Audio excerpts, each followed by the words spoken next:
sampaikan. Bapak Ibu yang saya hormati,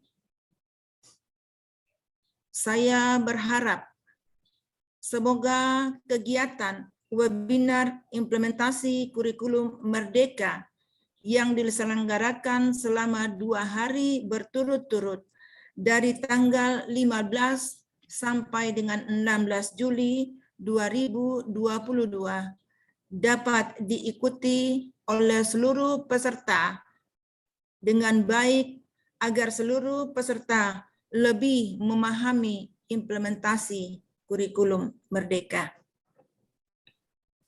Bapak Ibu yang saya hormati,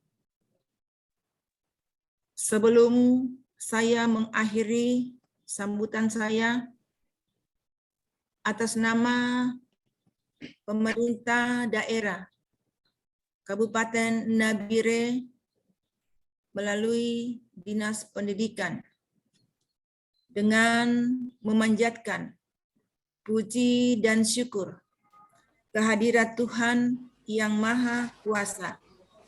Kegiatan webinar implementasi kurikulum Merdeka yang diselenggarakan oleh Ikatan Guru Indonesia Kabupaten Nabire pada hari ini, Jumat tanggal 15 Juli 2022 dibuka secara resmi.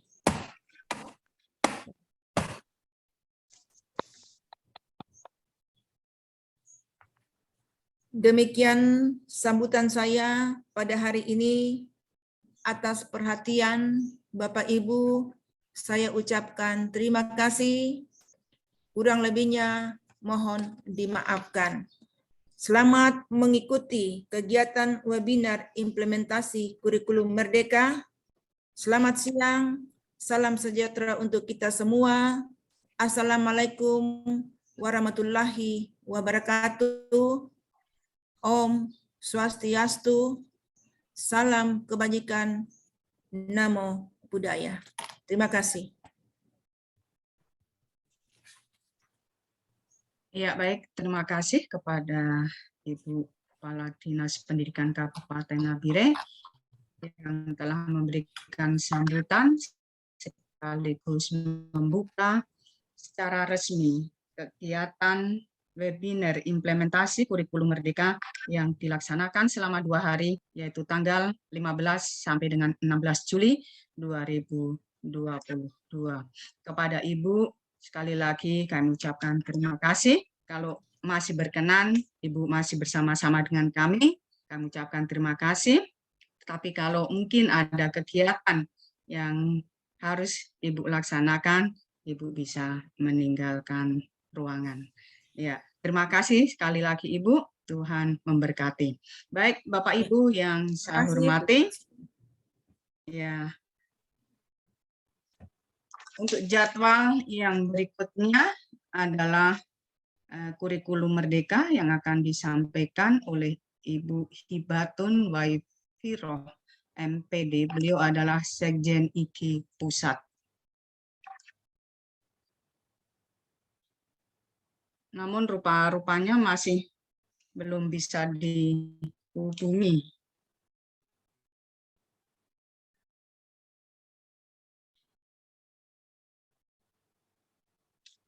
Ya, sambil menunggu beliau, Bapak Ibu yang saya hormati, bahwa untuk peserta ini yang sudah masuk adalah 100 orang. Bapak Ibu sudah masuk menjadi peserta implementasi kurikulum Merdeka ya di hari pertama. Kemudian Bapak Ibu nanti kalau mungkin ada pertanyaan yang perlu akan ditanyakan, nanti Bapak Ibu bisa resend atau mungkin bisa juga chat lewat yang ada di layar Bapak Ibu di sebelah kanan itu. Oh iya, Bu Nastiti. Ya. Yang narasumber sudah masuk ke partisipan atau belum? Belum. Ini sambil masih menunggu. Ya. izin Bu, nama akunnya yang partisipan siapa supaya saya bisa ini konfirmasi nama narasumbernya. Ibu Hibatun Wafiroh NPD. Beliau Sekjen IKI Pusat. Ya. Assalamualaikum. Mohon ada informasi bahwa sementara membuka Zoom. Ya, makasih. Ya. Saya salah satu pengurus pusat. Oh iya, Oh, makasih. ya.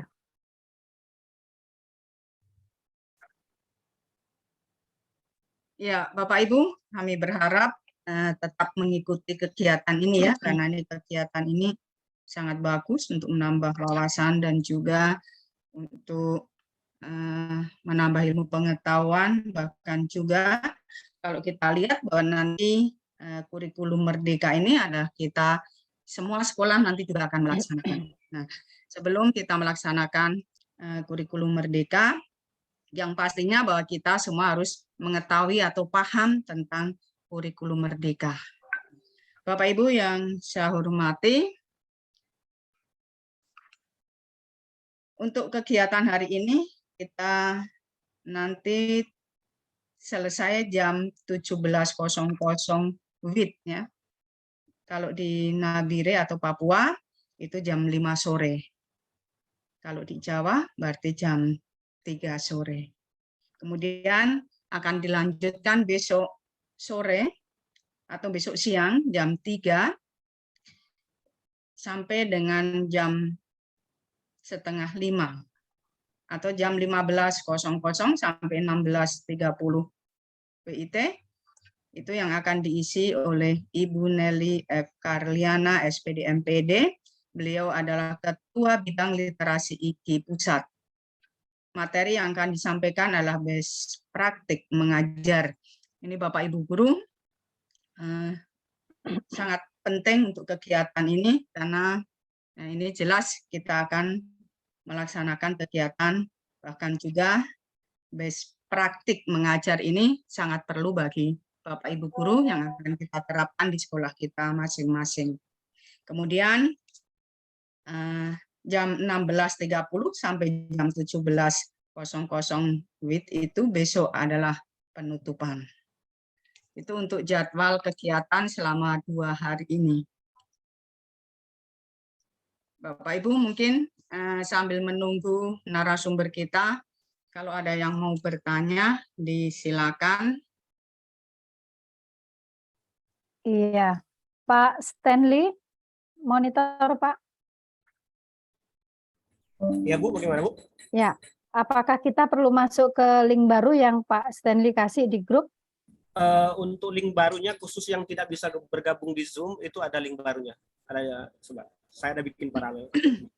Oh, termasuk untuk Bu Sekjen ya. Bu Sekjen nggak bisa masuk karena ini kapasitas sudah 100. Kalau untuk Bu Sekjen nanti masuk di Zoom-nya saja. Nanti saya coba alihkan ke.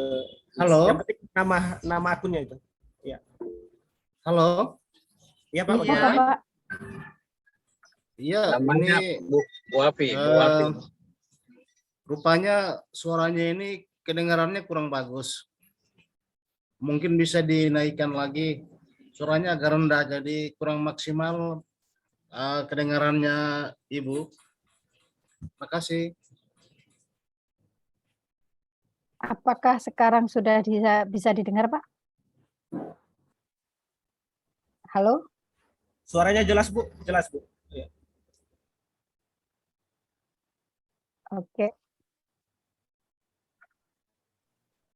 Iya, sudah. Sudah baik.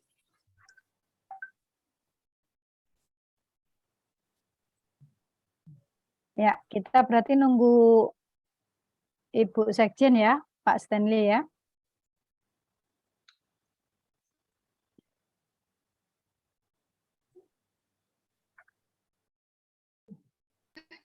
Oh, Bu Sekjen belum masuk ya. Kapasitas room ini Bu 100 ya. Iya, 100.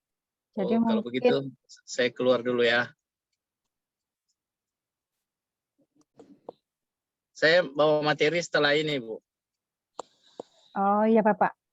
izin Pak tidak usah keluar, nggak apa-apa. Bapak tetap Oh. di room saja supaya tidak ini. Nanti saya kurangi partisipannya ya. Oke. Saya ada alihkan ke sebelah.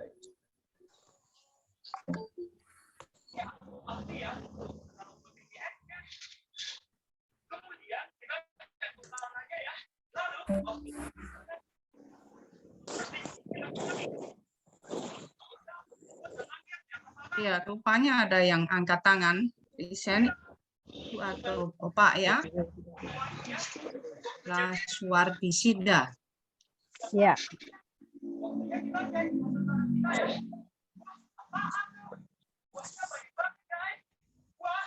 Ya, silakan. Baik, terima kasih banyak atas kesempatan yang diberikan. Saya peserta dari luar Papua, saya dari Provinsi Sulawesi Tenggara, Kabupaten Muna Barat. Kebetulan saya tertarik dengan kegiatan ini, makanya saya mendaftar, Bu. Jadi mungkin karena materinya mungkin belum ada, tadi kan masih ada materinya, saya bisa ada hal yang saya mau pertanyakan ini, Bu. Ya, silakan Pak. Pertanyaan saya begini, dalam IPM itu ada 3 alternatif yang diberikan kepada sekolah untuk memilih, yaitu mandiri belajar, dan mandiri berubah sama berbagi begitu. Yang berbagi dan berubah ini kan sudah diwajibkan untuk memakai kurikulum Merdeka. Namun yang satunya yaitu mandiri belajar, dalam penjelasannya kurikulum yang dipakai masih merujuk pada kurikulum sebelumnya yaitu K13. Pertanyaan saya, apakah yang sekolah-sekolah yang masih dalam mandiri belajar ini, apakah perlu menyusun KOSP seperti dalam kurikulum Merdeka atau tetap memakai buku 1 K13? Seandainya masih memakai kurikulum 2013, maka elemen-elemen apa atau hal-hal apa yang perlu diterapkan dalam kurikulum Merdeka ini? Keluarkan banyak baru terima terus, itu yang bikin apanya tidak masuk. Halo? Jangan kamu keluar, kamu itu control room. Kan dengan orang baku melawan kah? Yang itu saja, yang Halo? Ya, halo Pak. Jadi itu pertanyaan saya, bagaimana implementasi, apakah sekolah-sekolah yang memilih jalur mandiri belajar itu diwajibkan untuk membuat KOSP seperti kurikulum Merdeka atau masih merujuk kepada kurikulum sebelumnya? Itu saja, Bu. Terima kasih. Salam sejahtera untuk kita semua. Iya, baik. Terima kasih. Ada lagi, Ibu. Laswardi Sida. Ya, ada Ya. lagi. Saya Tamrin dari Gorontalo. Bisa kedengaran suara saya, Bu? Iya. Saya dari Gorontalo, izin bertanya terkait implementasi kurikulum Merdeka ini. Kita kan diberikan 3 pilihan. Kebetulan sekolah saya itu masuk di mandiri belajar. Di mandiri belajar, pertanyaan saya, apakah di mandiri belajar itu kita sudah harus memakai atau menggunakan struktur kurikulumnya yang ada di kurikulum Merdeka itu, atau masih menggunakan kurikulum 2013? Saya juga jadi bingung. Di satu sisi banyak informasi-informasi yang menurut saya belum ada yang bisa saya pegang informasi itu, yang mengatakan itu masih menggunakan struktur kurikulumnya masih menggunakan kurikulum 2013, tetapi ada juga yang mengatakan bahwa mandiri belajar itu masih menggunakan kurikulum 2013. Khusus dia punya materi-materi khusus dia punya strukturnya itu Bu, yang intra dengan yang P5 itu, proyek penguatan profil pelajar Pancasila sama dengan yang kegiatan intranya itu, intrakurikuler, kegiatan tetap muka di kelas. Ya mungkin itu dari saya. Ya, sekian. Assalamualaikum warahmatullahi wabarakatuh. Iya, baik. Terima kasih Pak Amrin dari Gorontalo. Ternyata peserta juga ada dari luar Papua ya. Iya. Ya, berarti ini memang kegiatan yang sangat menarik karena bukan hanya di daerah kami di Nabire atau di Papua, tapi juga di luar Papua. Ya baik, untuk Bapak berdua, kalau di Nabire itu yang sudah melaksanakan IKM itu seperti SMP Negeri 4 dan juga SMK. Ya. Kemudian SMP 1 ya, SMP 1 juga sudah.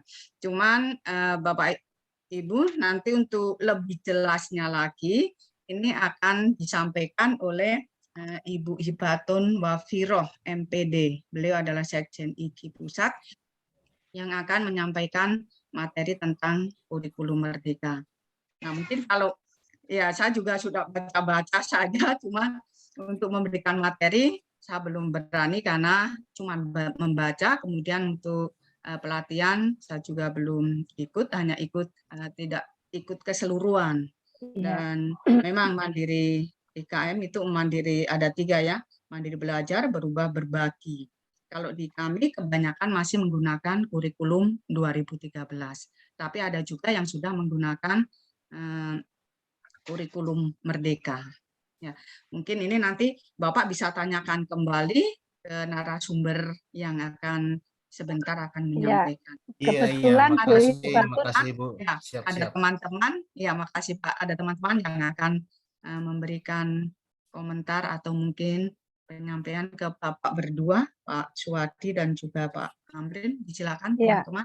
Bu, ini kebetulan Bu Hibatun sudah ada di room. Halo, selamat siang Bu Hibatun. Selamat sore. Sore, Bu. Ya, selamat sore Bu. Oke. Mohon maaf ini dari tadi berusaha masuk ternyata Ya. tidak bisa. Betul Bu.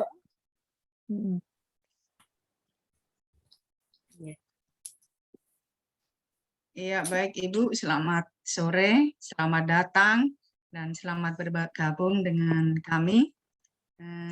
Kami dari IKI Kabupaten Nabire menyelenggarakan kegiatan webinar implementasi kurikulum merdeka. Dan tadi sudah dibuka secara resmi oleh Ibu Kepala Dinas Pendidikan Kabupaten Nabire. Dan sekarang ini Ibu materinya adalah tentang kurikulum merdeka yang akan disampaikan oleh Ibu Hibatun Wafiroh MPD.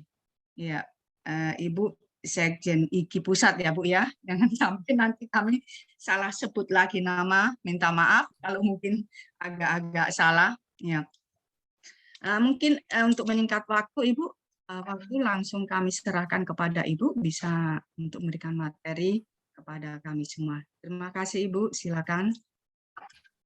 Terima kasih Bu Nastiti. Apakah saya diperkenankan untuk share screen Bu? Ya, atau silakan. mungkin saya dibantu dijadikan co-host mungkin, karena di sini saya belum punya hak akses untuk share screen. Iya Bu, bentar.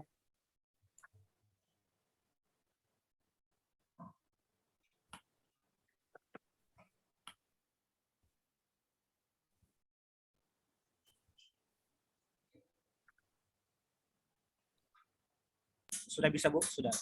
Ya. Oke.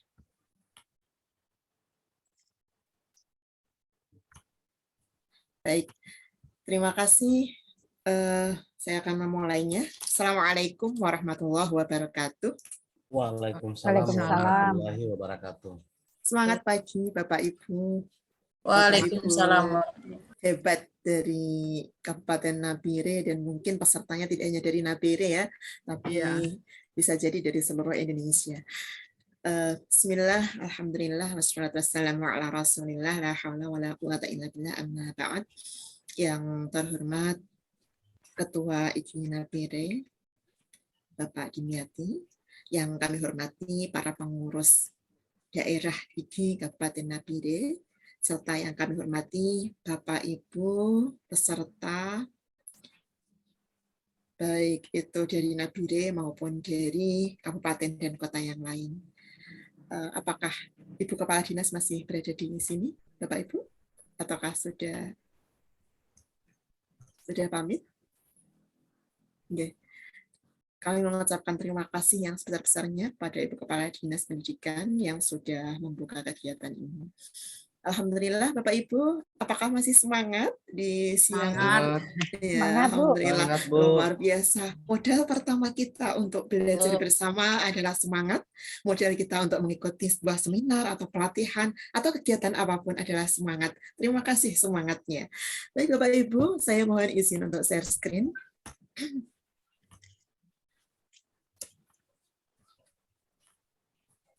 Apakah sudah terlihat, Bapak Ibu? Sudah terlihat, sudah. Bu. Oke. Terima kasih, Bapak Ibu. Saya akan menyampaikan apa yang menjadi amanah pada hari ini, yaitu tentang bagaimana implementasi kurikulum Merdeka lagi hangat-hangatnya disiapkan oleh Bapak Ibu yang sedang memilih untuk mengimplementasikannya secara mandiri, begitu ya. Sebelumnya perkenalkan, nama saya Hibatun Wafiroh. Saya biasa dipanggil Wafi, Bapak Ibu. Jadi kalau Bapak Ibu mau memanggil tidak perlu menyebut nama panjang, tapi cukup Wafi saja, W-A-F-I. Bukan Wi-Fi ya. Kalau Wi-Fi nanti butuh sinyal yang kuat, gitu ya. Ini sinyalnya terbatas, jadi cukup Wafi saja. Saya tinggal di Bojonegoro, Jawa Timur, dan saya ini latar belakang pendidikannya Bapak Ibu, kemudian pekerjaannya guru yang kebetulan pada saat ini mendapatkan amanah menjadi kepala sekolah baru saja mulai bulan Juni kemarin di SMP Negeri 2 Kedompreng Lamongan. Di organisasi saat ini mendapatkan amanah sebagai Sekjen Ikatan Guru Indonesia, namun sebelumnya juga menjadi sekretaris wilayah ya di 2016 sampai 2021 atau di periode yang lalu. Nah, Bapak Ibu yang kami hormati, prestasinya mungkin masih kalah banyak dengan prestasi Bapak Ibu. Ini sekilas tentang apa yang saya raih di profesi sebagai guru. Nah, kenapa kok hari ini saya harus menyampaikan materi ini? Ini semata-mata karena saya mendapatkan amanah bahwa saya pernah menjadi narasumber nasional di BIMTEK pelatih ahli tentang program sekolah penggerak yang notabene di sini adalah bagaimana pelaksanaan kurikulum Merdeka. Demikian pula di narasumber BIMTEK pengawas sekolah yang baru saja selesai bulan Juni kemarin. Kemudian di tahun pertama ketika diterapkan kurikulum Merdeka yang waktu itu masih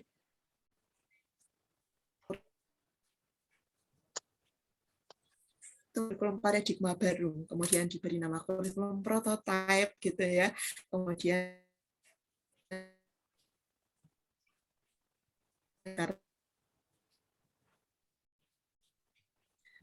Bapak Ibu tentu kita sepakat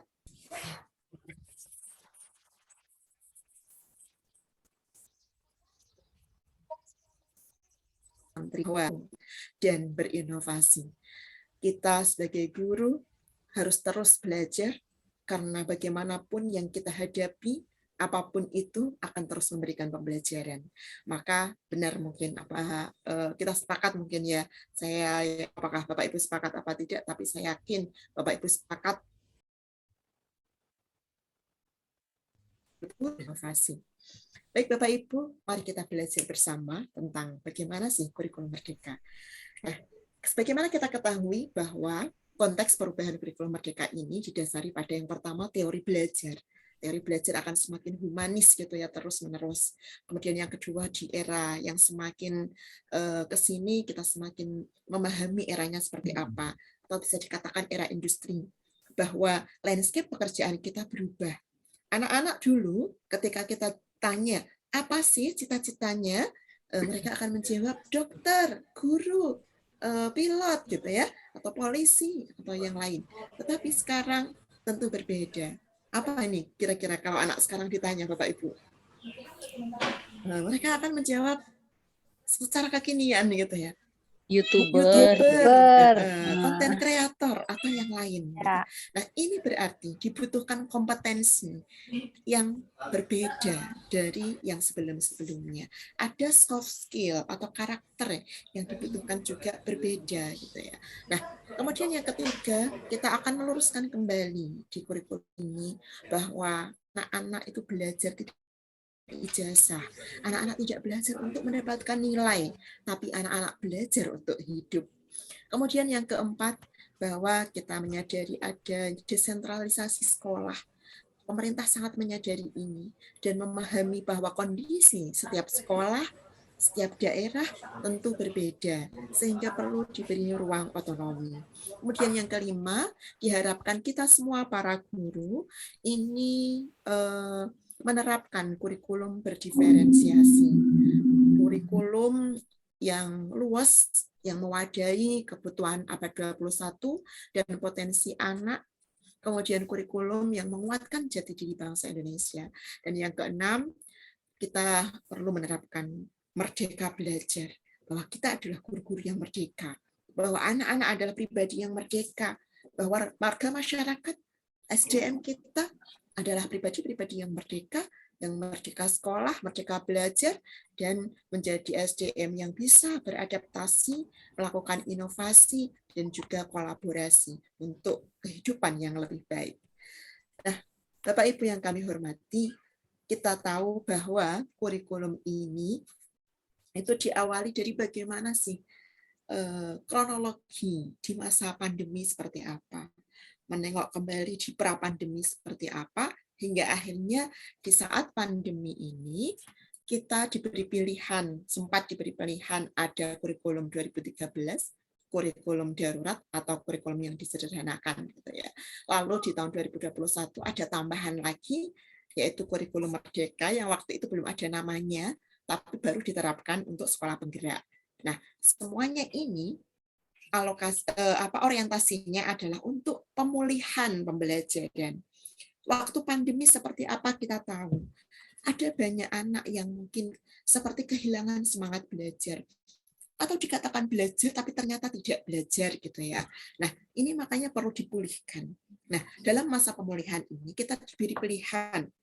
Apakah Bapak Ibu mau tetap menerapkan kurikulum 2013 atau Bapak Ibu menggunakan kurikulum darurat? Atau Bapak Ibu bisa menggunakan kurikulum merdeka, tetapi ini masih bersifat opsi, tidak kewajiban.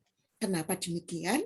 Karena kita semua tahu bahwa ini belum diresmikan sebagai kurikulum nasional, masih sebagai opsi. Nah, kapan diresmikan? Harapannya ketika sudah diimplementasikan secara bertahap, ada evaluasi, ada refleksi. Oh, seperti apa pelaksanaannya? Nah, akhirnya di tahun 2024 nanti ada penentuan kebijakan. Kurikulum nasionalnya seperti apa? Apakah jadi menggunakan kurikulum merdeka ataukah seperti apa nanti ditetapkan pada tahun 2024. Nah, Bapak Ibu yang kami hormati, kurikulum merdeka ini mendorong pembelajaran yang sesuai dengan kemampuan siswa, sehingga di sini memberikan ruang yang lebih luas pada pengembangan karakter. Kalau dulu ada penguatan karakter, itu durasinya atau waktunya mungkin tidak sebanyak yang sekarang dialokasikan untuk pengembangan karakter. Jadi di kurikulum ini ada pengembangan soft skill dan karakter yang porsinya lebih banyak melalui pembelajaran berbasis proyek dan juga melalui proyek penguatan profil pelajar Pancasila. Nah, yang menjadi ciri khas atau karakteristik kurikulum merdeka ini adalah fokus pada materi esensial. Ada waktu yang cukup untuk belajar secara mendalam bagi kompetensi peserta didik, terutama kompetensi literasi dan numerasinya dikuatkan. Lalu ada fleksibilitas bagi guru untuk melakukan pembelajaran yang sesuai kemampuan murid atau disebut teaching at the level. Bagaimana kita memfasilitasi anak-anak yang berbeda kebutuhannya, anak-anak yang berbeda kemampuannya, sehingga anak-anak bisa belajar dengan baik. Dan ini juga diharapkan kita semua bisa menyesuaikan dengan konteks muatan lokal. Nah, Bapak Ibu yang kami hormati, di kurikulum ini ada bagian yang ditetapkan oleh pemerintah pusat dan ada yang bersifat fleksibel atau dinamis. Yang ditetapkan oleh pemerintah pusat apa? Yaitu yang pertama tujuan pendidikan nasional, jelas ya Bapak Ibu ya. Kemudian di sini ada profil pelajar Pancasila. Ini sudah ditetapkan oleh pemerintah. Lalu standar kompetensi lulusan dan juga standar-standar yang lain, standar isi, standar proses, dan yang lain. Nah, di sini struktur kurikulumnya itu juga sudah ditetapkan, termasuk capaian pembelajaran, hal yang mungkin menjadi istilah baru bagi kita. Kemudian ada prinsip pembelajaran dan asesmen yang juga sudah ada rambu-rambunya yang ditetapkan oleh pemerintah. Nah, bagaimana kewenangan yang tidak ditetapkan oleh pemerintah? Yaitu yang bersifat fleksibel atau dinamis. Ini satuan pendidikan berhak mengembangkan kurikulum operasional berdasarkan kerangka dan struktur kurikulum sesuai dengan karakteristiknya. Di sini, satuan pendidikan berhak untuk merumuskan visi dan misi yang sesuai dengan hasil analisis konteksnya, hasil analisis karakteristiknya, kebutuhannya apa, bisa dikembangkan melalui kurikulum operasional satuan pendidikan. Disinilah Bapak Ibu guru juga punya wewenang untuk mengembangkan bagaimana perangkat ajarnya, bagaimana strategi pembelajaran yang diberikan yang sesuai dengan kebutuhan peserta didiknya. Karena satuan pendidikanlah yang lebih paham, guru-gurunya lah yang lebih tahu kebutuhannya.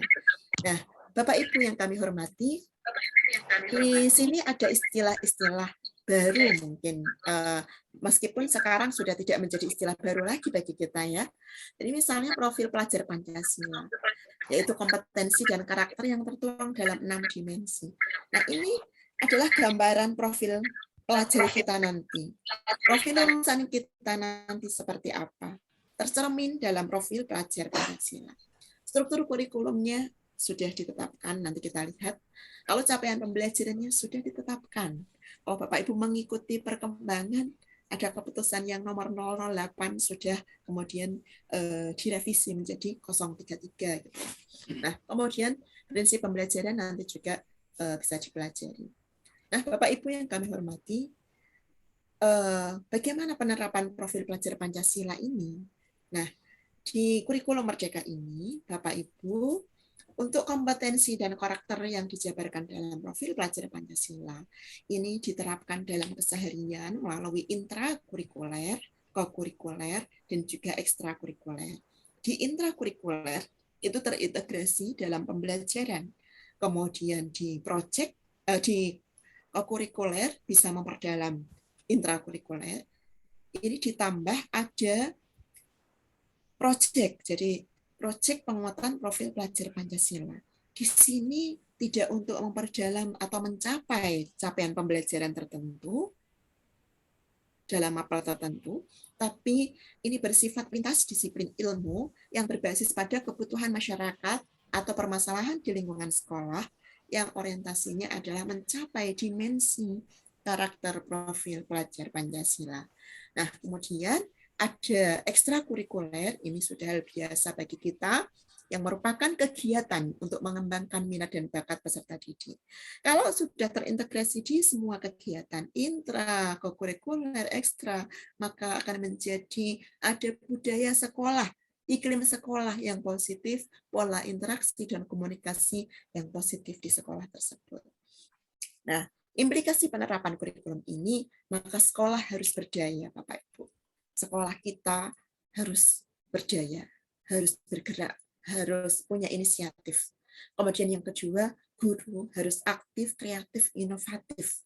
Harus punya growth mindset, harus mau belajar hal baru, tidak boleh takut salah, mau mencoba hal baru, mau menerima perubahan, itu growth mindset ya Bapak Ibu. Kemudian guru juga harus mau bersinergi dalam merancang pembelajaran. Dan yang keempat ada optimalisasi sarana prasarana. Ada sarana prasarana apa di sekolah kita optimalkan. Kalau belum ada, bagaimana caranya kita berinovasi. Nah, kemudian yang kelima pemantapan berbagai sumber belajar. Bahwa buku bukan satu-satunya sumber belajar. Dan yang keenam, dukungan kemitraan dengan ortu, masyarakat, orprof, dan lain-lain. Ini kita tetap harus berkolaborasi dengan banyak pihak. Bapak Ibu yang kami hormati, ada perubahan apa di struktur kurikulumnya? Di sini untuk PAUD, kegiatan bermain sebagai proses belajar yang utama. PAUD ini disebut fase pondasi, Bapak Ibu. Jadi fase bagaimana menjadi dasar untuk pertumbuhan, untuk perkembangan peserta didik kita. Nah, di sini pembelajaran berbasis proyek ini untuk menguatkan profil pelajar Pancasila bisa dilakukan melalui kegiatan perayaan hari besar dan juga perayaan tradisi lokal. Untuk SD ada perubahan, yaitu pelajaran IPA dan IPS digabungkan sebagai mata pelajaran IPAS, lalu computational thinking sudah terintegrasi dalam mata pelajaran bahasa Indonesia, matematika, dan IPAS, lalu bahasa Inggris sebagai mata pelajaran pilihan. Nah, pembelajaran berbasis proyek bisa dilakukan 2 kali dalam 1 tahun, ini yang untuk penguatan profil pelajar Pancasila. Lalu SMP, di sini ada informatika yang menjadi mata pelajaran wajib. Nah, di sini proyek dilakukan 3 kali dalam 1 tahun ajaran. Untuk SMA juga di sini program peminatan atau penjurusan tidak diberlakukan. Di kelas 10 masih sama, melanjutkan seperti di SMP. Lalu di kelas 11-12 ini ada kelompok mapel wajib, ya, yang harus diikuti oleh siswa atau peserta didik, dan mereka bisa memilih mata pelajaran dari kelompok MIPA, IPS, bahasa, dan keterampilan vokasi sesuai minat, bakat, dan aspirasinya. Kemudian proyeknya 3 kali ya dalam 1 tahun. Kemudian untuk SMK, di sini dunia kerja dapat terlibat dalam pengembangan pembelajaran. Strukturnya lebih sederhana, kelompok kejuruan meningkat dari 60% sampai 70%. Ini kelompok umum dan kejuruan. Gitu ya. Kemudian penerapan pembelajaran berbasis proyeknya ini juga disesuaikan. PKL-nya wajib minimal 6 bulan atau 1 semester. Dan seterusnya. Kemudian untuk SLB ini ada CP khusus atau capaian pembelajaran khusus yang hanya untuk memiliki hambatan intelektual masih bisa disamakan dengan reguler. Nah, Bapak Ibu, ini struktur kurikulumnya. Saya yakin Bapak Ibu sudah mempelajarinya karena juga sudah ada keputusannya. Ini contoh di SD, contoh di SMP. Oke. Jadi ada jam yang sudah dialokasikan untuk proyek, misalnya ya, ini 20-30% sudah diplot ya, yang 20-30% ini adalah untuk proyek penguatan profil pelajar Pancasila. Sedangkan yang sudah dikurangi, misalnya 72, ini 1 tahun, sehingga per minggunya bisa 2 jam, gitu ya. Ini totalnya aslinya 108 jam per tahun. Ini sudah diplot sekian, ya. Di sini diambil 20-30% untuk proyek penguatan profil pelajar Pancasila. Kalau ada mata pelajaran pilihan, ada muatan lokalnya, tetap seperti dulu ya, ada muatan lokal juga. Nah, bagaimana strategi implementasinya, terutama untuk yang jalur mandiri ya. Kalau yang sekolah penggerak sih kita sudah nggak membahas lagi karena itu sudah ada pendampingan khusus gitu ya. Nah, sekarang gimana yang kita yang mandiri? Kemendikbud sudah memfasilitasi ada strategi implementasinya. Yang pertama dengan adopsi kurikulum merdeka secara bertahap, Bapak Ibu bisa sudah sesuai pilihan yang kemarin ya. Mungkin Bapak Ibu sudah menerima SK-nya. Kemudian menyediakan asesmen dan perangkat ajar. Kemendikbud sudah menyediakan platform Merdeka Mengajar. Juga sudah beredar di kalangan kita semuanya ada link-link yang sangat aksesnya ini sangat terbuka gitu ya. Kita bisa belajar banyak hal di situ. Nah, ini juga melalui teknologi informasi atau high tech. Nah, di sini juga kita disediakan pelatihan mandiri dan sumber belajar di PMM atau platform Merdeka Mengajar. Juga Bapak Ibu bisa punya materi-materinya melalui link-link yang sudah diberikan. Kemudian ada juga narasumber yang Bapak Ibu bisa mengundangnya untuk berbagi, misalnya dari sekolah-sekolah penggerak gitu ya. Ini juga bisa berbagi praktik baik atau melakukan pengimbasan gitu apa yang sudah dilaksanakan, apa yang sudah diterapkan. Di sini bersifat high touch. High touch ini bagaimana kita bersama-sama, bagaimana pemerintah ini tidak sendirian tapi berkolaborasi juga dengan pihak-pihak yang lain gitu ya. Jadi bisa dilakukan bersama-sama. Kemudian yang kelima juga difasilitasi pengembangan komunitas belajar. Apakah IG Nabire sudah mendaftar? Nah, monggo. Kemarin sudah diberi kesempatan, bahkan sudah 2 kali kayaknya ya, diberi kesempatan untuk mendaftar komunitas-komunitas belajar yang nanti juga menjadi wadah saling berbagi bagaimana implementasi kurikulum kurikulum Merdeka ini. Nah, Bapak Ibu, apa sih bedanya mandiri belajar, mandiri berubah, dan mandiri berbagi? Saya kira sebenarnya ini sudah dipelajari oleh Bapak Ibu sudah membacanya dimanapun sumbernya.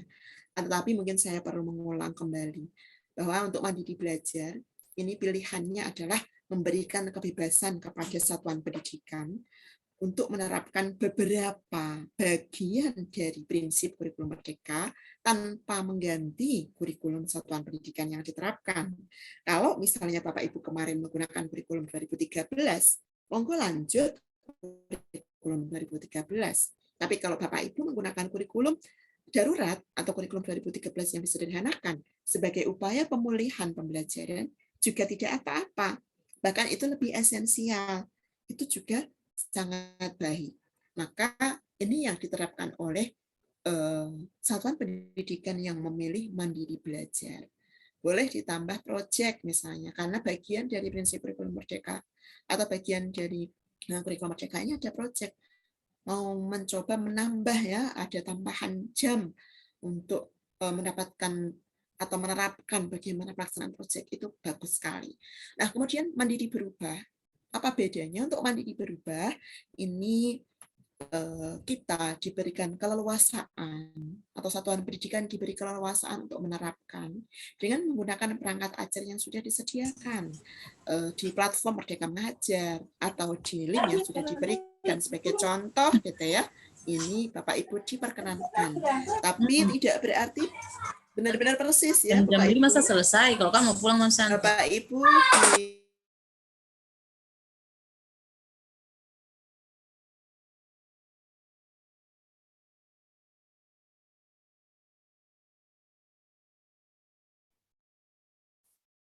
ya, saya ke mute ini tadi.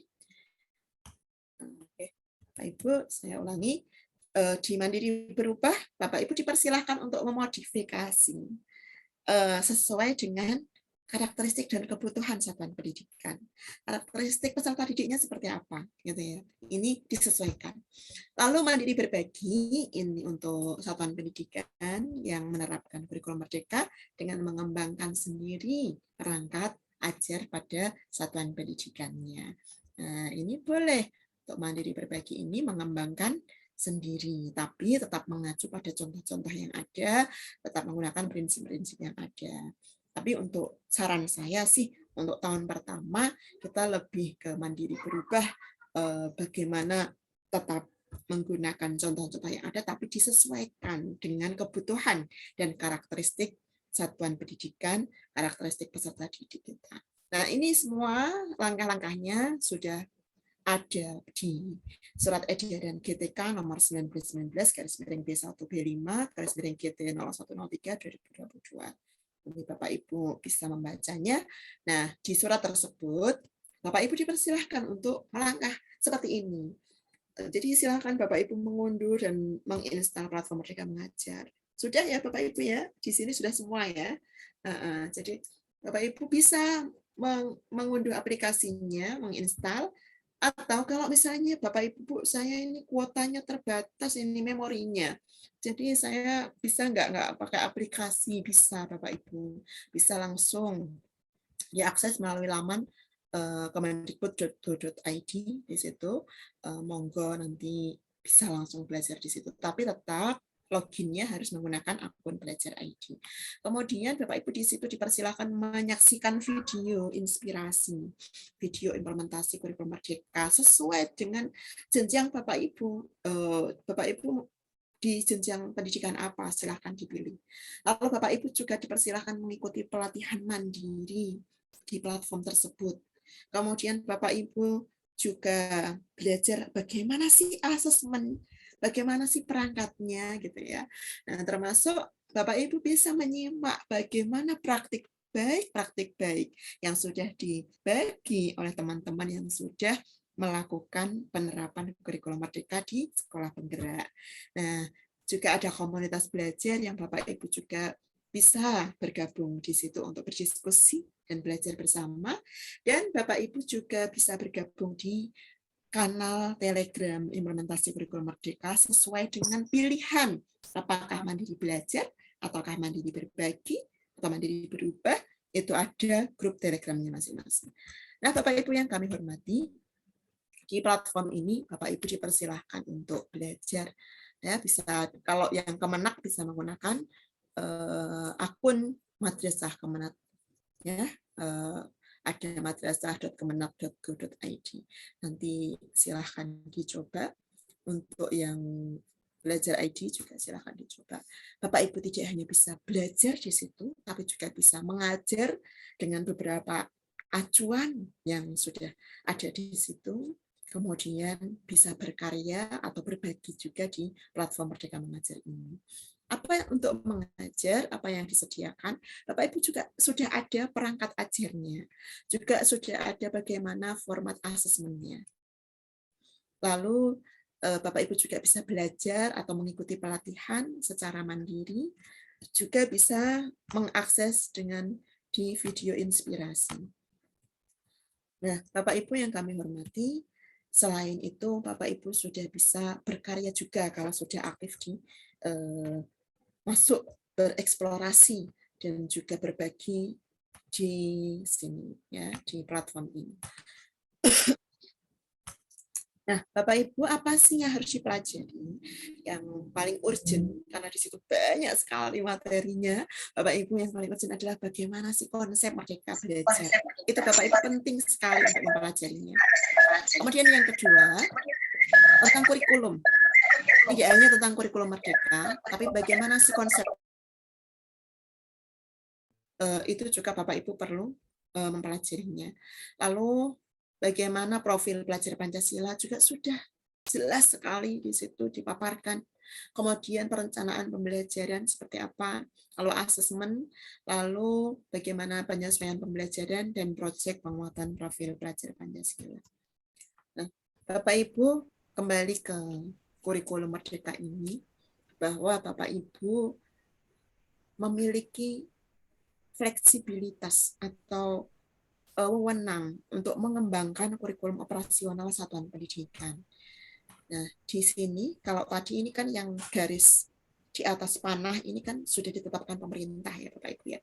Kalau yang di bawah inilah wewenang Bapak Ibu untuk mengelolanya. Yang pertama yang harus dilakukan satuan pendidikan adalah menganalisis konteks karakteristik satuan pendidikan.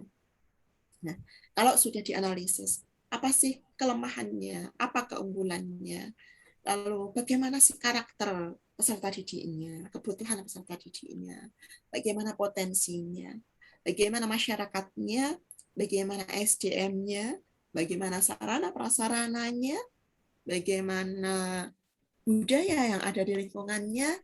Ini kita menyebutnya menganalisis konteks karakteristik satuan pendidikan. Kalau sudah menemukan hasilnya, maka Bapak Ibu bisa mengacu pada hasil ini untuk merumuskan visi. Kemudian kalau sudah merumuskan visi bersama-sama, ya sesuai dengan kebutuhan dan karakteristik hasil analisis tadi, maka Bapak Ibu kemudian menentukan visinya. Jadi, Bu, kalau selama ini sudah punya visi, ya sudah, saya yakin setiap satuan pendidikan pasti punya visi. Nah, tapi direview kembali. Apakah masih relevan di zaman yang seperti ini? Apakah ada yang perlu ditambah? Apakah ada yang perlu ditulis lebih spesifik supaya dapat meraih bagaimana sih tujuan kita di sekolah ini, mau membentuk lulusan seperti apa sesuai profil pelajar Pancasila? Monggo direview kembali. Masih relevan apa enggak visi yang lama gitu ya. Lalu kalau tidak relevan, ayo dirumuskan kembali bersama-sama, direvisi lagi. Lalu kalau sudah menentukan bagaimana sih misinya, kemudian tujuannya. Nah, kalau sudah ketemu, nah untuk mencapai tujuan ini, untuk mencapai visi ini, apa sih yang harus dipenuhi kebutuhannya? Ini sekali lagi satuan pendidikan kemudian memetakan kebutuhannya, kemudian menentukan pengorganisasian pembelajarannya. Kita punya peserta didik loh, karakteristiknya begini, berarti strategi pembelajarannya bagaimana? Berarti pengorganisasian pembelajarannya seperti apa? Kita potensinya seperti ini. Nah, ini nanti jadi nyambung ya. Untuk mencapai tujuan ini, strateginya bagaimana, pengorganisasian pembelajarannya seperti apa. Nah, kemudian disusunlah rencana pembelajaran oleh para guru di satuan pendidikan ini untuk bisa bersama-sama mencapai tujuan, dan semuanya orientasinya adalah mencapai profil pelajar Pancasila. Nah, Bapak Ibu, nah untuk kurikulum operasional satuan pendidikan ini, mungkin Bapak Ibu bertanya-tanya apa bedanya? Kalau dulu namanya KTSP ya, kurikulum tingkat satuan pendidikan. Sekarang namanya kurikulum operasional satuan pendidikan. Merupakan seluruh rencana proses belajar yang diselenggarakan di satuan pendidikan. Ini nanti kalau sudah jadi menjadi pedoman seluruh penyelenggaraan pembelajaran. Nah, kenapa kok dibahas kembali? Bukankah satuan pendidikan sudah biasa menyusun seperti ini? Ini agar bermakna kurikulum operasional ini disusun oleh satuan pendidikan agar sesuai dengan konteks dan kebutuhan peserta didik. Jangan sampai kurikulum operasional antara satuan pendidikan yang satu dengan yang lain, ini ternyata sama persis karena copy paste, padahal karakteristiknya berbeda. Karena yang dulu-dulu begitu gitu ya Bapak Ibu, banyak ditemukan yang seperti itu. Sehingga sekarang harus berubah, paradigmanya sudah baru. Harus ada kebermaknaan. Semua warga sekolah bisa memahami ini gitu ya. Oke. Kita lanjutkan. Nah, posisinya di mana profil pelajar Pancasila tadi di kurikulum operasional sekolah ini? Maka tujuan jangka panjang segala proses pembelajaran yang berlangsung di sekolah akan tercermin. Ini loh, tujuan kita adalah membentuk profil pelajar Pancasila. Kompetensinya seperti apa? Kompetensinya seperti ini. Karakternya seperti ini yang tergambar di profil pelajar Pancasila. Oke, ini tadi sudah. Nah, kemudian bagi guru di satuan pendidikan yang mau menerapkan kurikulum ini, maka capaian pembelajaran, tujuan pembelajaran, dan alur tujuan pembelajaran harus benar-benar dipelajari, harus benar-benar dipahami. Bagaimana sih capaian pembelajaran yang sudah ditetapkan pemerintah? Ini benar-benar dipahami. Ada apa saja ya di CP ini? Maksudnya apa? Gitu ya, dipahami. Nah, capaian pembelajaran ini merupakan kompetensi pembelajaran yang harus dicapai peserta didik pada setiap fase. Dimulai dari fase fondasi pada PAUD sampai akhirnya pada fase E di SMA. Nah, di sini Bapak Ibu sudah ada CP di setiap mapel dan setiap jenjang itu sudah ditetapkan oleh pemerintah. Nah, fase-fasenya itu kenapa kok dibedakan? Ini supaya kita bisa berpusat pada siswa, pada peserta didik. Bisa memenuhi kebutuhan peserta didik. Bahwa di jenjang PAUD ini ada fase fondasi. Kebutuhannya seperti apa, itu ada karakteristiknya. Lalu di jenjang SD kita tahu karakteristiknya anak SD seperti apa, bagaimana proses berpikirnya, maka ini kemudian dibedakan menjadi fase A, B, dan C. sesuai kelas 1-2 SD ini fase A, 3-4 SD fase B, 5-6 SD fase C. Di SMP jadi satu fase yaitu fase D untuk kelas 7-9 dan SMA SMK fase E dan fase F. Nah, di CP ada elemen Bapak Ibu. Jadi elemen ini kelompok kompetensi esensial maksudnya ya. Yang dipelajari elemennya apa saja sih di CP ini. Masing-masing elemen memiliki capaian per fasenya sendiri. Nah, ini karakteristik mata pelajaran berbeda-beda sehingga elemennya juga berbeda-beda. Nah, kalau kita sudah memahami capaian pembelajaran, elemen, maka kemudian kita belajar untuk merumuskan tujuan pembelajaran berdasarkan pemahaman kita terhadap capaian pembelajaran. Lalu kita juga merumuskan alur tujuan pembelajaran seperti apa. Kalau tujuan pembelajaran ini merupakan jabaran kompetensi yang dicapai peserta didik dalam satu atau lebih kegiatan pembelajaran. Kalau capaian pembelajaran itu tujuan dalam satu fase.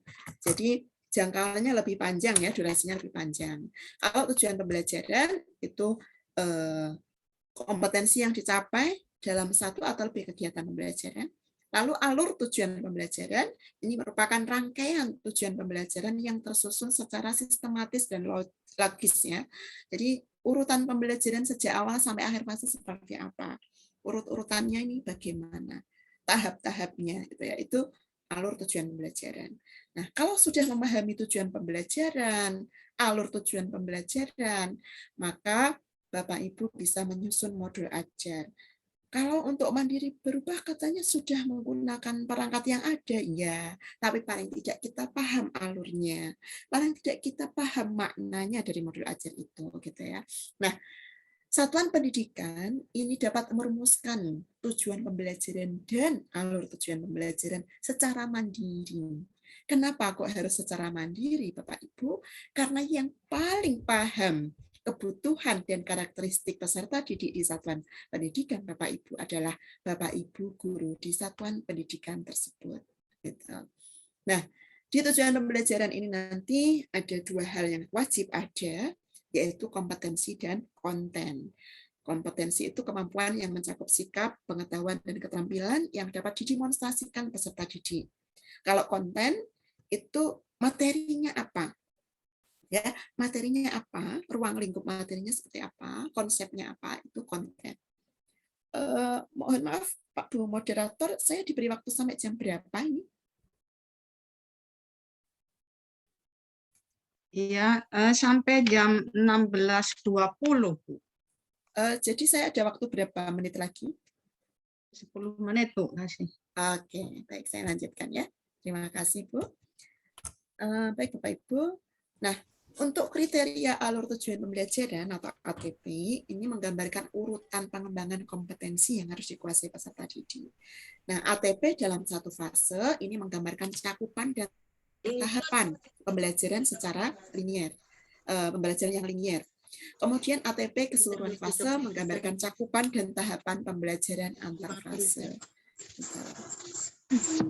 Nah, untuk merumuskan TP dan ATP, Bapak Ibu mengacu pada CP tadi.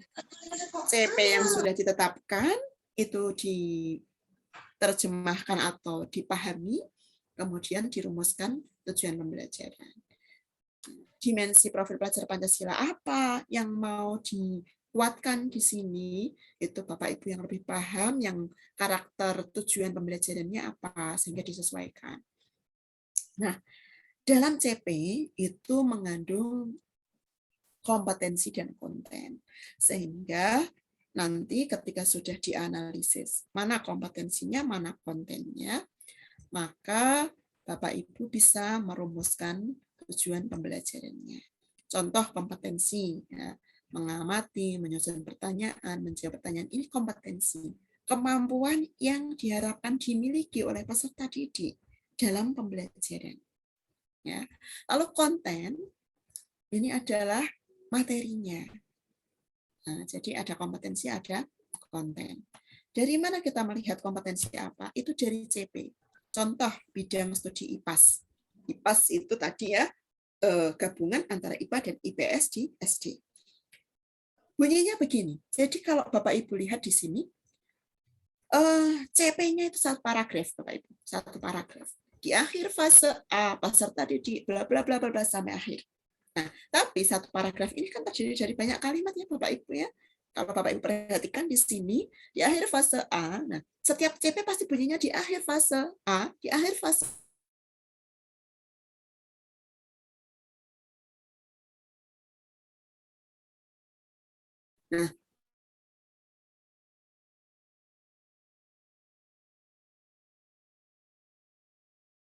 Nah, berarti ini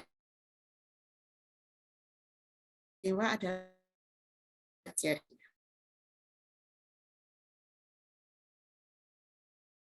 Ini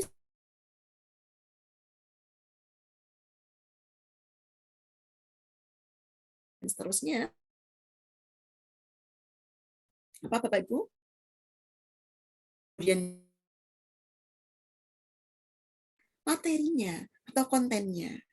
Nah, kita bisa menelaah sendiri nanti, silakan Bapak Ibu sesuai mapelnya dan jenjangnya, di capaian pembelajaran masing-masing itu udah memuat mana kompetensi dan mana konten.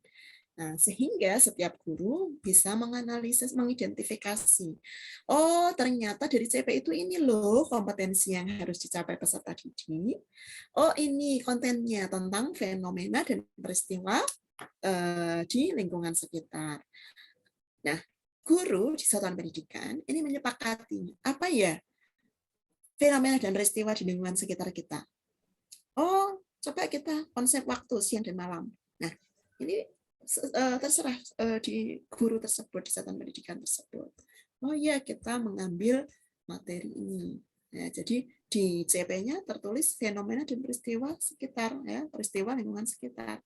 Kitalah yang menerjemahkan. Oh, berarti materinya ini, ya. Di sini kemudian bisa dirumuskan tujuan pembelajarannya bahwa peserta didik memahami dan dapat mengidentifikasi perbedaan konsep waktu siang dan malam. Nah, bisa juga dikembangkan lagi. Apakah persis seperti ini? Tidak harus persis. Sekali lagi, satuan pendidikan, guru-guru di satuan pendidikan punya wewenang secara mandiri untuk merumuskan tujuan pembelajaran ini. Nah, kemudian Bapak Ibu ada juga cara lain. Misalnya Bapak Ibu langsung melihat kalimat yang ada di CP ini, lalu langsung dibuat tujuan pembelajarannya. Itu boleh. Jadi tidak harus kok kelamaan ya kalau harus mengidentifikasi kompetensi dan konten dulu gitu. Itu cara yang pertama ini. Cara yang kedua bisa langsung ya, malah cara pertama ya langsung dari CP ini langsung dibuat tujuan pembelajarannya. Boleh. Kalau mau mengidentifikasi dulu seperti ini, boleh. Bu, saya mau lebih bermakna, biar saya identifikasi dulu, monggo gitu ya. Nah, kalau sudah menetapkan, merumuskan tujuan pembelajaran dan alur tujuan pembelajaran, maka Bapak Ibu guru akan menyusun modul ajar. Nah, modul ajar itu apa? Modul ajar itu perangkat ajar yang digunakan untuk merencanakan pembelajaran. Apakah di kurikulum Merdeka ini RPP digantikan modul ajar? Tidak, Bapak Ibu. Bapak Ibu tetap boleh merencanakan pembelajaran menggunakan RPP. Bapak Ibu juga boleh merencanakan pembelajaran dalam bentuk modul ajar. Jadi itu pilihan, boleh menggunakan RPP, boleh menggunakan modul ajar. Tapi kalau sudah memiliki modul ajar, menyusun modul ajar, Bapak Ibu tidak perlu membuat RPP lagi, gitu ya, karena sama-sama perencanaan pembelajaran. Nah, ya maaf Ibu, bisa dipercepat. Oke, karena masih ada biasa ada teman-teman yang bertanya. Iya, baik Bapak Ibu, untuk komponen modul ajar dulu sebanyak ini, tapi yang difokuskan adalah 3 ini Bapak Ibu. Fokus 3 hal, yaitu tujuan pembelajaran, langkah-langkah pembelajaran, dan asesmen pembelajaran. Nah, kemudian kalau sudah satuan pendidikan itu guru-gurunya sudah siap modul ajarnya, yang tidak kalah menarik dan tidak kalah penting dan harus diingat adalah proyek penguatan profil pelajar Pancasilanya juga disepakati. Apa sih yang mau dipilih gitu ya. Nah, tadi profil pelajar Pancasila sudah ya. Nah, ini dimensinya Bapak Ibu nanti dari pilihan 6 dimensi ini Bapak Ibu bisa mengembangkan secara bertahap, gitu ya. Semua dimensi ini bisa dikembangkan secara bertahap. Nah, yang perlu dikuatkan adalah bahwa bahwa kegiatan proyek ini tidak untuk mencapai capaian pembelajaran tertentu, tapi untuk menguatkan karakter dari dimensi profil pelajar Pancasila. Ibarat jus, ada jambu, ada buah apel, ada jeruk, ada naga, gitu ya, ada buah naga dicampur jadi satu, sudah tidak terlihat ini dari mapel apa, dari buah apa, ya, tapi sudah jadi satu, karena tujuannya bukan untuk mencapai capaian pembelajaran tertentu. Nah, ini tema-temanya Bapak Ibu bisa dipelajari nanti di buku pembelajaran, buku panduannya. Nah, Bapak Ibu ada tahap-tahap untuk merumuskan proyek. Nanti silahkan juga bisa dibaca di buku panduan pengembangan proyek profil pelajar Pancasila-nya. Untuk pembelajarannya, Bapak Ibu, pengorganisasian pembelajarannya bisa seperti ini, boleh secara reguler seperti ini, boleh juga diplot di akhir jam pelajaran, boleh juga di hari-hari tertentu, kemudian boleh juga di pekan tertentu, misalnya di pekan keempat semuanya proyek, sedangkan pekan 1 sampai 3 pelajaran gitu. Itu juga boleh. Terima kasih, itu yang bisa saya sampaikan.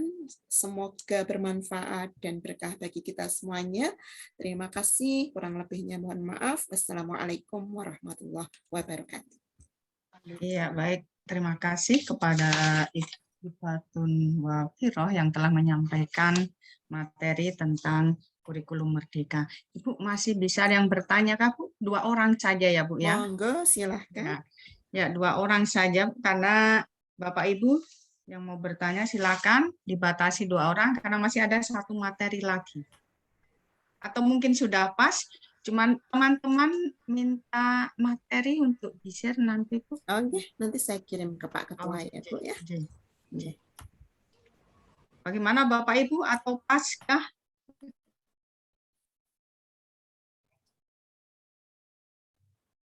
Ya, sudah cukup mungkin ya. Iya, rupanya sudah cukup. Oke, semoga karena ini mungkin juga bukan hal yang pertama gitu ya, Bu ya.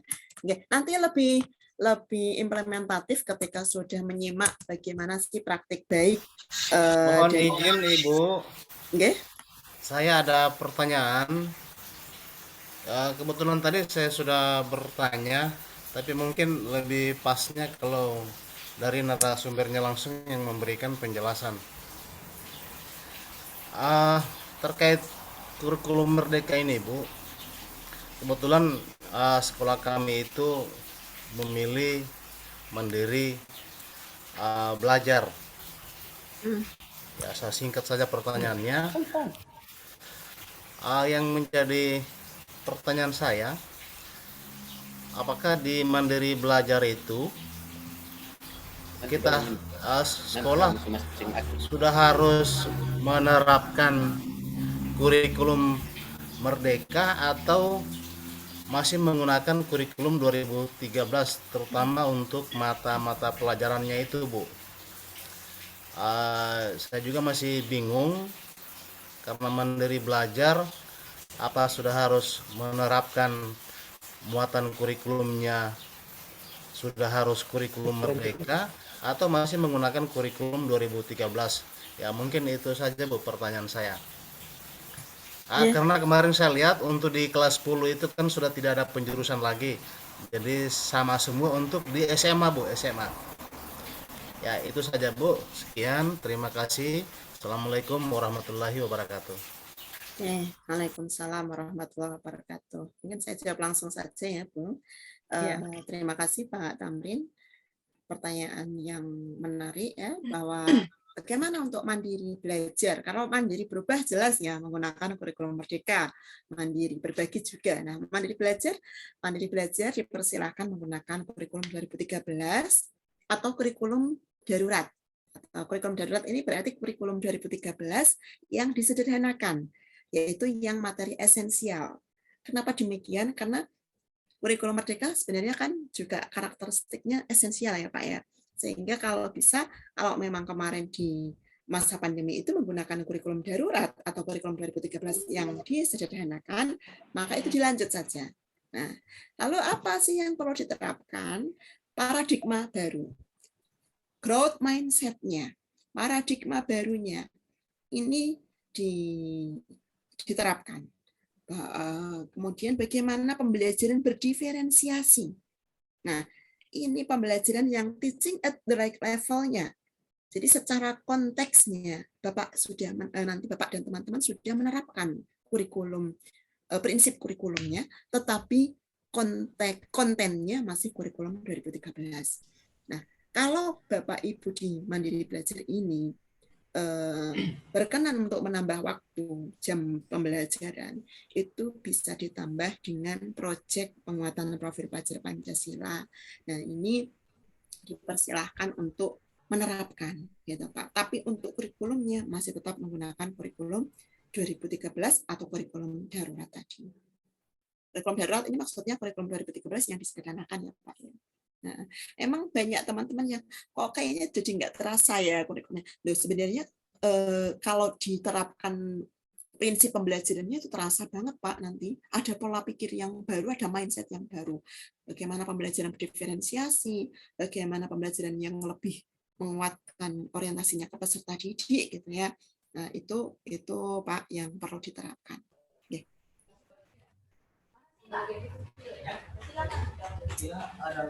Mungkin sudah cukup.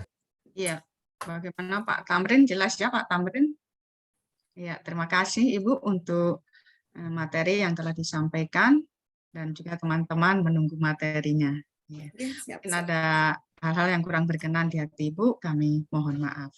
Terima kasih dan selamat sore. Selamat sore. Barangkali berkenan untuk foto bersama dulu kali Bu, untuk sebelum ganti pemateri.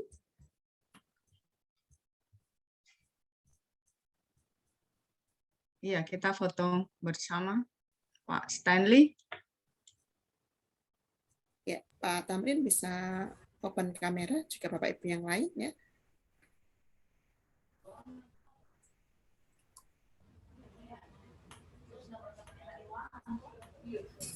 Ya, ini Bapak Ibu untuk izin untuk memandu. Kebetulan di tampilan di saya ini ada Yang 4 slide. 4 slide ya. Oke. Izin ya, yang buka kamera.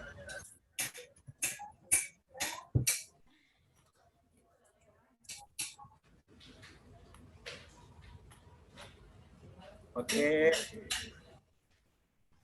Yang pertama ya, 1, 2, Ya, 3. semangat belajar gitu ya.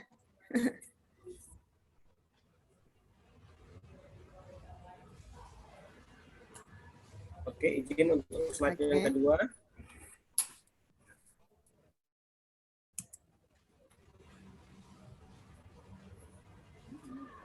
Satu, dua, tiga. Oke. Izin untuk slide yang ketiga ya.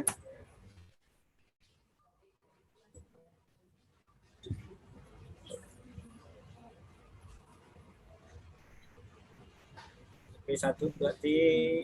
Oke. Oke, slide yang terakhir. Sudah tidak terbuka ya kalau terakhir ya. Sudah kosong ini. Sudah terbuka semua. Oke, sip. Terima kasih. Oke, terima kasih. Monggo selamat melanjutkan materi. Semoga Bapak Ibu semangatnya terus untuk Terima kasih berlanjut. Ibu, selamat sore. Selamat sore. Terima kasih Ibu. Assalamualaikum. Waalaikumsalam. Waalaikumsalam. Selamat siang waktu Papua. Selamat siang. Iya, baik Bapak Ibu yang saya hormati, demikian tadi materi tentang kurikulum Merdeka. Dan kita akan lanjut materi berikutnya yaitu best practice Kepala Sekolah Penggerak yang akan disampaikan oleh Bapak Abdul Wahid Nara SPD MPD. Beliau adalah Wakil Ketua Umum IGI Pusat. Pak Stanley. Ya. Terima kasih, Bu. Bisa dijadikan co-host.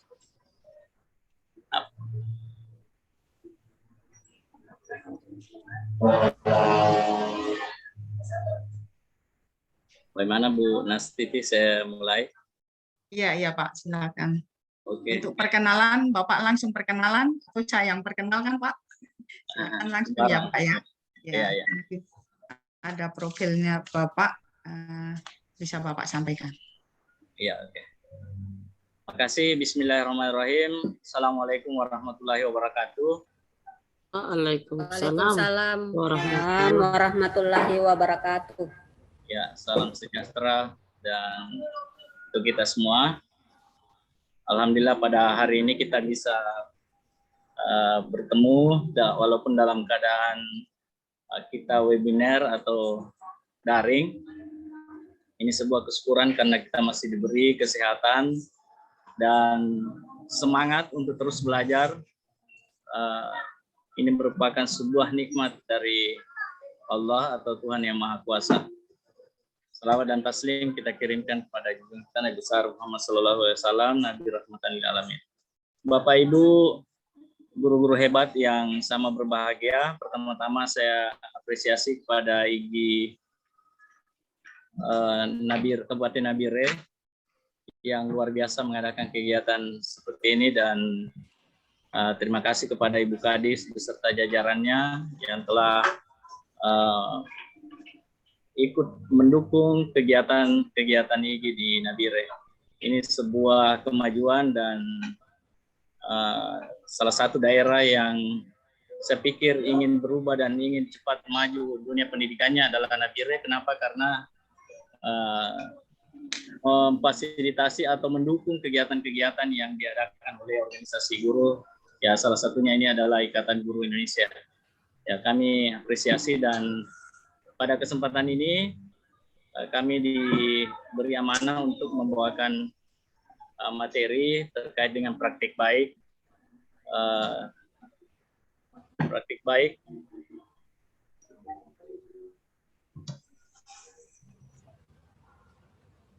Kepala sekolah, ya. Ya, baik Bapak Ibu sekalian.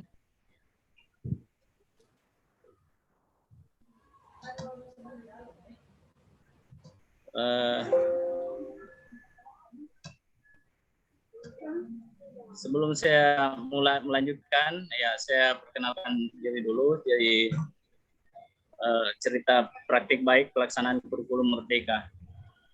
Alhamdulillah, kebetulan kami ini adalah salah satu kepala sekolah penggerak angkatan pertama, ya.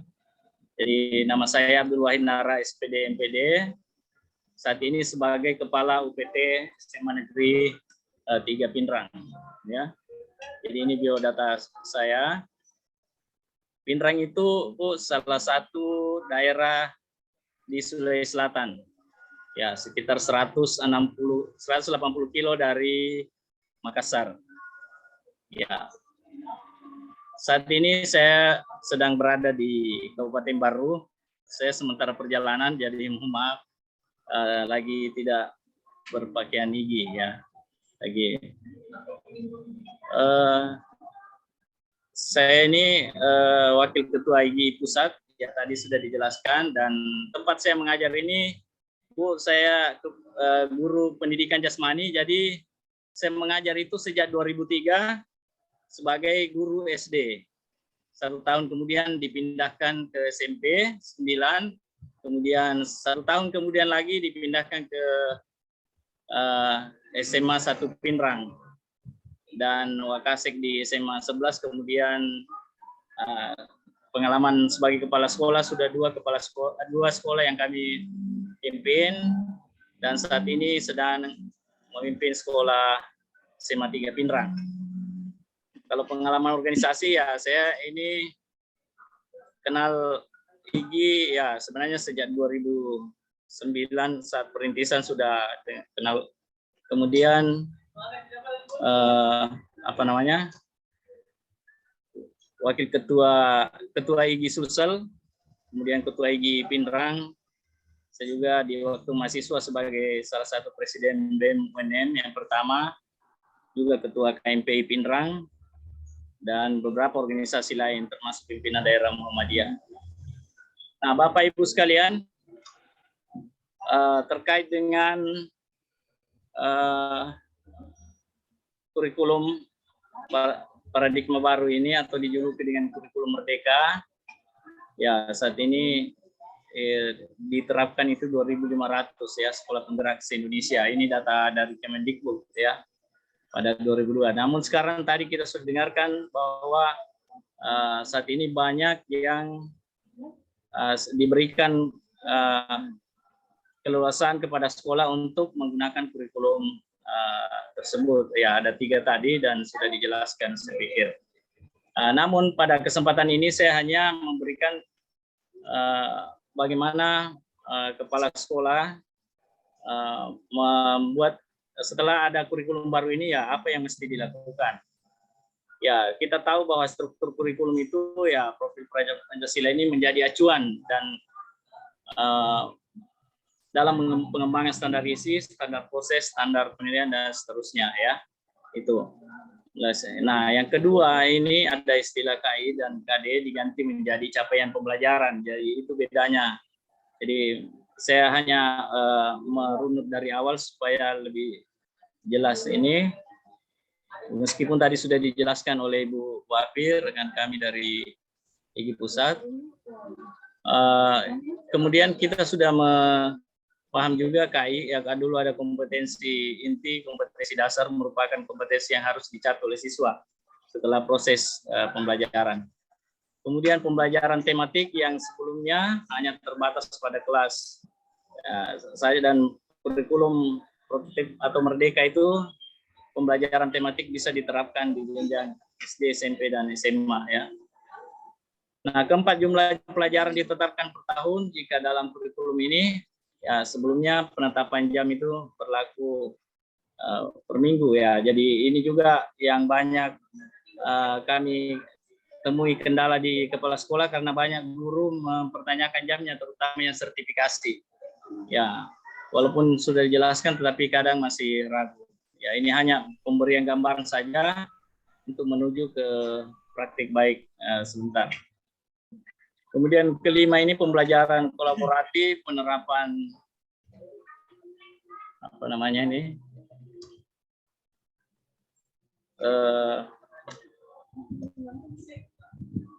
yang terbentuk proyek bertujuan mengembangkan profil pelajar Pancasila ini melalui pengalaman pembelajaran ya, experience learning ya, dan mengintegrasikan kompetensi esensial yang dipelajari peserta didik dari berbagai disiplin ilmu. Nah, keenam ini mata pelajaran TIK itu ya teknologi informasi diajarkan kembali. Ya, dulu sudah mulai dihilangkan, namun saat ini sudah. Ya, ini hanya gambaran. Kemudian mata pelajaran IPA, PES dia ada yang gabung dan seterusnya. Ya. Nah, apa yang tadi sudah digambarkan oleh Ibu Sekjen bahwa sebenarnya itu setiap sekolah mestinya yang mesti melihat kembali visi misi sekolah minimal setiap 4 tahun lah maksimal. Apakah sudah relevan atau tidak? Makanya kami di SMA 3 ketika mendapat amanah sebagai sekolah penggerak, maka kami mengumpulkan guru-guru untuk melakukan sebagai merumuskan visi dan misi sekolah kembali ya dengan melihat potensi yang ada.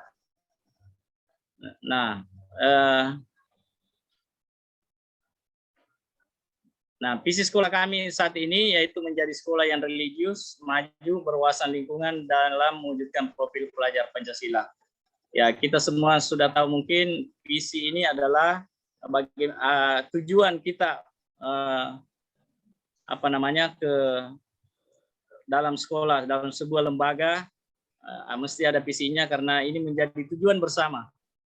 Ya, nah bagaimana cara? Kenapa kami pilih religius ya karena warga sekolah ini memiliki kedisiplinan beribadah misalnya. Kemudian kenapa kami memilih maju? Karena sekolah khususnya peserta didik itu unggul dalam prestasi di bidang akademik dan itu yang menjadi acuan kami. Perluasan lingkungan karena sekolah kami itu kebetulan itu ada luasnya 3 hektar dan di sana itu ada kami punya sawah di dalam lingkungan sekolah, kemudian ada kebun dan ada empang dan ada hutan sekolah. Nah, profil pelajar Pancasila ini ya ini menjadi tujuan bersama di kurikulum Merdeka ini. Makanya kami jadikan sebagai untuk mewujudkan profil pelajar Pancasila tersebut.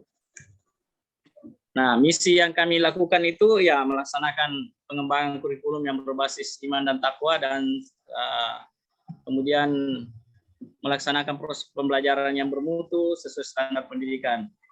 Kemudian menyediakan sarana dan prasarana sekolah sehat dan budaya lingkungan dan seterusnya ya. Jadi nanti juga ini kami akan share terkait tentang ini. Mudah-mudahan kita bisa diskusi nanti terkait dengan bagaimana merumuskan ini. Berperan aktif dan berprestasi dalam kegiatan lomba akademik dan non akademik. Saya kira ini hampir semua misi sekolah itu ya seperti itu, tetapi mungkin hanya berbeda dari beberapa hal saja. Ya itu. Kami juga ini mewujudkan siswa yang mampu beradaptasi dengan arus global. Ya sekarang ini kan era keterbukaan, semua bisa masuk sehingga kita siapkan siswa kita itu untuk menghadapi itu semua. Tetapi jangan lupa menanamkan budaya karakter bangsa, pantang menyerah dan berkemajuan. Itu yang saya pikir yang penting. Kami juga karena visi misi itu terlalu panjang, maka dan kami sebenarnya itu sebagai kepala sekolah mewajibkan kepada setiap guru dan siswa untuk menghafal atau memahami terkait dengan visi sekolah kita. Supaya gerakan kita itu semua bersama ya. Kemudian semantap itu kami jadikan sebagai moto. Kenapa ini semantap? Ya itu memadukan semua karena sekolah maju, inovatif dan prestisius. Ya itu yang selalu kami gaungkan di sekolah. Selain itu juga semantap ini merupakan singkatan dari SMA Negeri 3 Pinrang. Ya itu. Ya Bapak Ibu semangat ya. Jadi kita sambil mendengarkan ini ya yang mau ngopi silahkan dilanjutkan kopi. Bapak Ibu masih kedengaran suara saya? Bapak Ibu? Masih, Pak. Ya. Masih, Bapak. Masih, Pak. Masih. Ya, tetap semangat ya. Masih, jelas Pak. Selamat sore. Ya. Oke, kita lanjut. Lanjut Bapak. Nah, sekolah ini adalah sebagai ekosistem ya. Jadi tata interaksi antara makhluk hidup dan unsur yang tidak hidup dalam sebuah lingkungan. Nah, itu yang mesti kita pahami bersama. Kemudian ekosistem ini mencirikan satu pola hubungan yang saling menunjang pada sebuah teritorial atau lingkungan tertentu. Nah, itu saya kembali untuk menarik kembali untuk menuju praktik baik itu. Nah, sekolah sebagai ekosistem ini adalah bentuk interaksi antara faktor biotik, unsur yang hidup, dan abiotik, unsur yang tidak hidup. Nah, sebagai ini mungkin perlu ada kepala sekolah mungkin di sini, ada yang belum, ya ini yang perlu disampaikan kepada kepala sekolah kita masing-masing nantinya bahwa ini semua harus dipahami. Nah, unsur biotik itu adalah murid ya, anak yang sedang berguru atau belajar di sekolah. Ada kepala sekolah, guru yang diberi tugas tambahan untuk memimpin suatu sekolah yang menyelenggarakan proses belajar mengajar. Kemudian ada guru yang orang profesinya mengajar pada jenjang pendidikan dasar dan menengah. Ada juga staf, kemudian ada pengawas sekolah yang diangkat untuk mengawasi sekolah, kemudian ada orang tua, ada masyarakat sekitar, dan tentunya juga ada komite sekolah. Nah, sementara yang abiotik ini adalah keuangan. Ya, tanpa keuangan ya tentu susah untuk menjalankan sebuah komunitas, sebuah sekolah. Nah, keuangan ini kalau sekolah penggerak angkatan pertama dan kedua itu difasilitasi dengan ada namanya anggaran kinerja, ya. BOS kinerja. Ya, itu untuk menunjang kegiatan-kegiatan yang dalam menunjang kegiatan sekolah penggerak. Ya, semua sumber pendanaan yang dimiliki oleh sekolah itu yang dikelola keberlangsungan penyelenggaraan pendidikan. Sementara sarana dan prasarana ini yaitu alat yang digunakan baik secara langsung dan tidak langsung yang pengelolaannya ditujukan untuk mencapai tujuan pendidikan. Nah, itu. Nah, membangun budaya sekolah positif di sekolah. Ini kita mesti harus bangun sebagai sebuah sekolah. Semangat dan disiplin itu menjadi salah satu hal yang penting untuk kita berikan. Ada sebuah sekolah walaupun gedungnya begitu mewah, tapi kalau gurunya tidak semangat, tidak disiplin, tentu ada juga yang gurunya yang dulu hadir hanya sekolah di bawah kolong rumah. Kalau di Sulawesi Selatan ini rumah kayu biasa, awalnya itu sekolah itu di bawah kolong rumah, tapi masih guru itu dia bisa membesarkan sekolah tersebut. Nah, ini ada cuma panjang ini kalau kami tampilkan. Ya, ini karakteristik sekolah. Ya, kami untuk merumuskan itu ya, untuk membuat sebuah kegiatan, kami harus memahami tentang karakteristik sekolah. Ya, termasuk kepala sekolah itu mesti melihat potensi yang ada di bidang tenaga pendidiknya. Ya, ini menjadi unsur untuk dalam melaksanakan program Merdeka Belajar ini. Nah, ini ada data, ya semua ke depan ini berbasis data, jadi kita berharap ya semua sekolah tentunya harus menyiapkan data-data yang penting. Nah, termasuk di PPDB itu ya kita awalnya melakukan analisis setiap siswa sehingga kita tidak bisa memahami setiap siswa, karakteristik siswa, kemudian berapa kemampuannya dan sebagainya. Nah, karakter budaya yang harus dikembangkan itu ya budaya berprestasi, budaya literasi, numerasi, budaya karakter dan peduli lingkungan.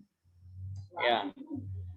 Nah, ada program inti yang kami jalankan di sekolah itu ya tentu dengan sekolah penggerak, sekolah ramah anak, sekolah diwiyata mandiri, guru penggerak, karena sekarang kami sudah di Wiyata Nasional, jadi mengarah ke mandiri, kemudian guru penggerak. Kebetulan di sekolah kami belum ada guru penggerak, baru ada yang lolos ini 2, ya mudah-mudahan bisa lolos. Duluan sekolahnya baru, sementara di sekolah lain banyak, itu juga salah satu kendala di sekolah kami. Siswa menuju prestasi nasional dan internasional, itu yang harapannya. Nah, ini kita setiap sekolah itu mesti punya target ya. Jadi siswa lanjut ke perguruan tinggi berapa targetnya, kemudian lolos ke PTN favorit dan sebagainya. Ya. Ya, itu terkait dengan contoh praktik yang kami lakukan di sekolah ya. Itu.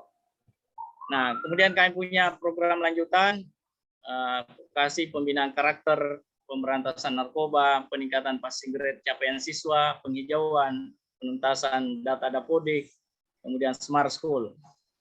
Nah, di Sulawesi Selatan kebetulan kami ada program namanya Smart School. Itu semua sekolah saya lihat dibagikan semacam TV yang untuk dipakai tergantung jumlah sekolahnya. Kebetulan sekolah kami dapat 7 buah TV Smart yang bisa digunakan oleh guru untuk melakukan proses belajar mengajar. Kemudian program sekolah penggerak ya, program sekolah penggerak itu pada pengembangan hasil belajar siswa secara holistik yang mencakup kompetensi, literasi dan numerasi dan karakter. Ya, tentu kita awali dengan SDM unggul.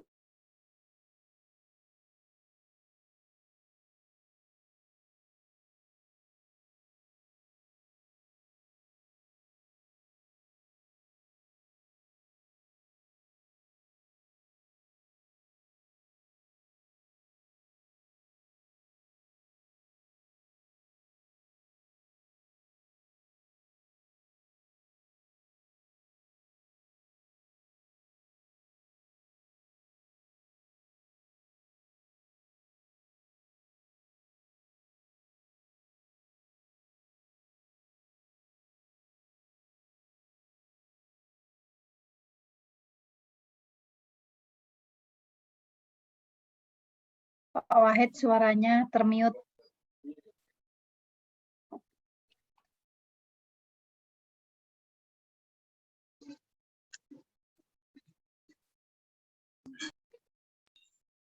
Ya, bagaimana Bu kedengarannya? Sudah, Pak. Ya, oke. Nah, ada yang perlu kita perhatikan di sini dalam sebuah perubahan itu, ya karena ini ada perubahan di sekolah penggerak ini, yaitu ini perlu kontinuitas, konvergensi dan konsentris. Ya, itu yang mesti yang kami terapkan agar betul-betul ini guru itu mau berubah, ya. Itu. Kemudian kita harus holistik seimbang, yaitu cipta, rasa, karsa dan raga. Nah, ini yang kekompakan teamwork guru ini sangat penting dalam melaksanakan program sekolah penggerak ini.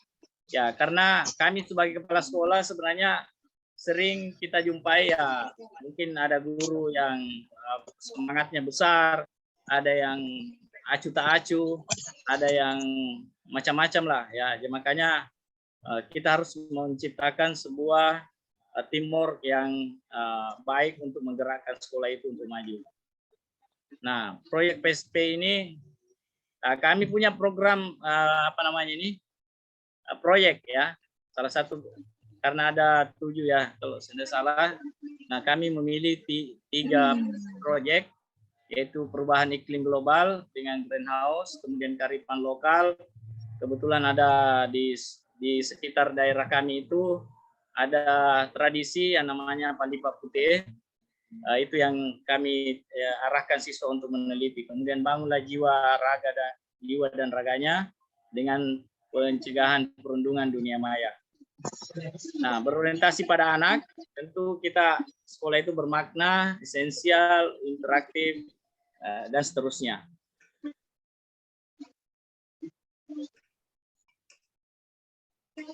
Ya, ini salah satu untuk kegiatan praktik yang kami lakukan.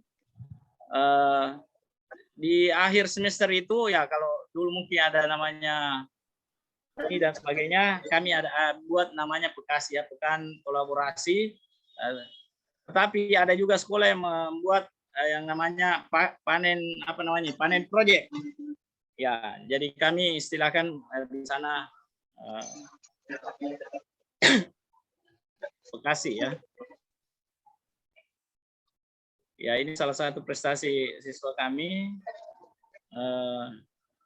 Untuk menunjang itu ya kita sebagai kepala sekolah harus inovatif untuk menyiapkan sarana dan prasarana sekolah yang memadai. Ini ada Chromebook. Ya, hak sesuai yang dipilih. Ya, jadi saya kira itu yang sempat saya sampaikan. Mungkin kita bisa berdiskusi dan kami sebenarnya punya di channel di YouTube ya, bisa dilihat kegiatan-kegiatan yang praktik yang kami lakukan di sekolah. Ya, inilah mungkin yang kami sampaikan sebelum kita akhir. Mungkin kita perlu diskusi, saya kembalikan dulu kepada moderator. Ya, baik. Terima kasih Pak Wahid atas materi yang sudah disampaikan. Mas Randa, waktu 10 menit ya Pak ya untuk diskusi. Ya. Ya, mungkin dari teman-teman ada yang mau bertanya, disilakan.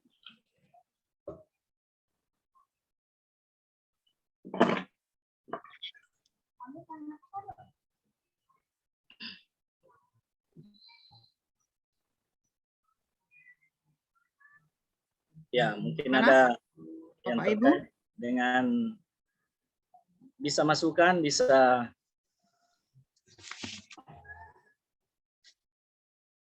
Atau mau bertanya bagaimana supaya sukses. Iya, Bapak ini terlalu banyak kegiatan-kegiatan SD tapi sampai dengan kepala sekolah bahkan sampai pengurus IKI juga. Ya, Pak Wahid dulu mengajar di SMA 1 Pinrang ya Pak ya. Iya, betul. Ya, ada teman saya bilang, Ibu itu guru saya itu waktu di SMA 1, guru olahraga. Oh iya Kak, kalau itu Ibu kita ikut namanya Kitab Widyaningsih. Oh ya. Kita. Tapi mungkin Bapak juga sudah lupa kan sudah lama. Iya. Ya, bagaimana Bapak Ibu? Ada yang mau bertanya? Disilakan present ya, klik di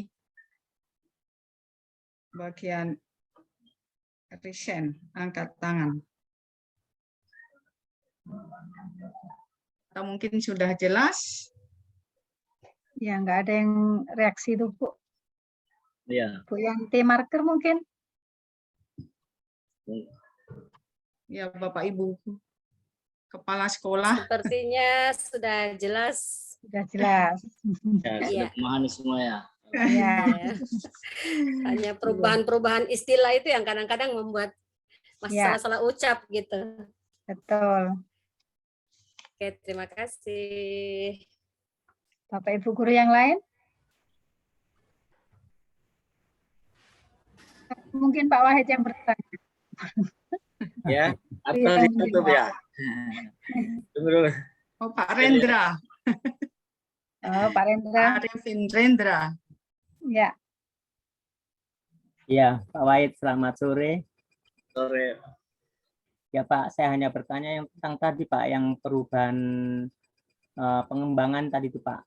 Ada 3 tadi itu saya belum paham Pak, yang kontinuitas terus apa tadi gitu. Konsentris, satunya lagi apa itu saya belum paham Pak, maksudnya bagaimana itu Pak.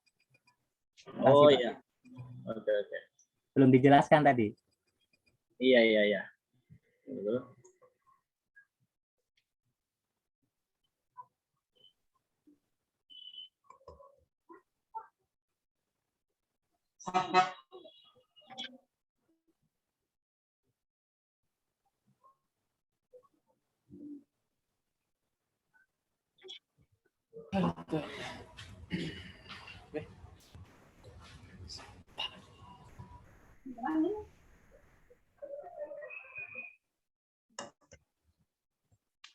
Yang 3 tadi itu ya? Iya. Konsentris, apalagi dari kontinuitas. Enggak salah itu.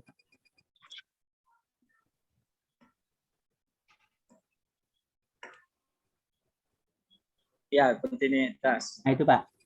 Nah, ini maksudnya ya kita mesti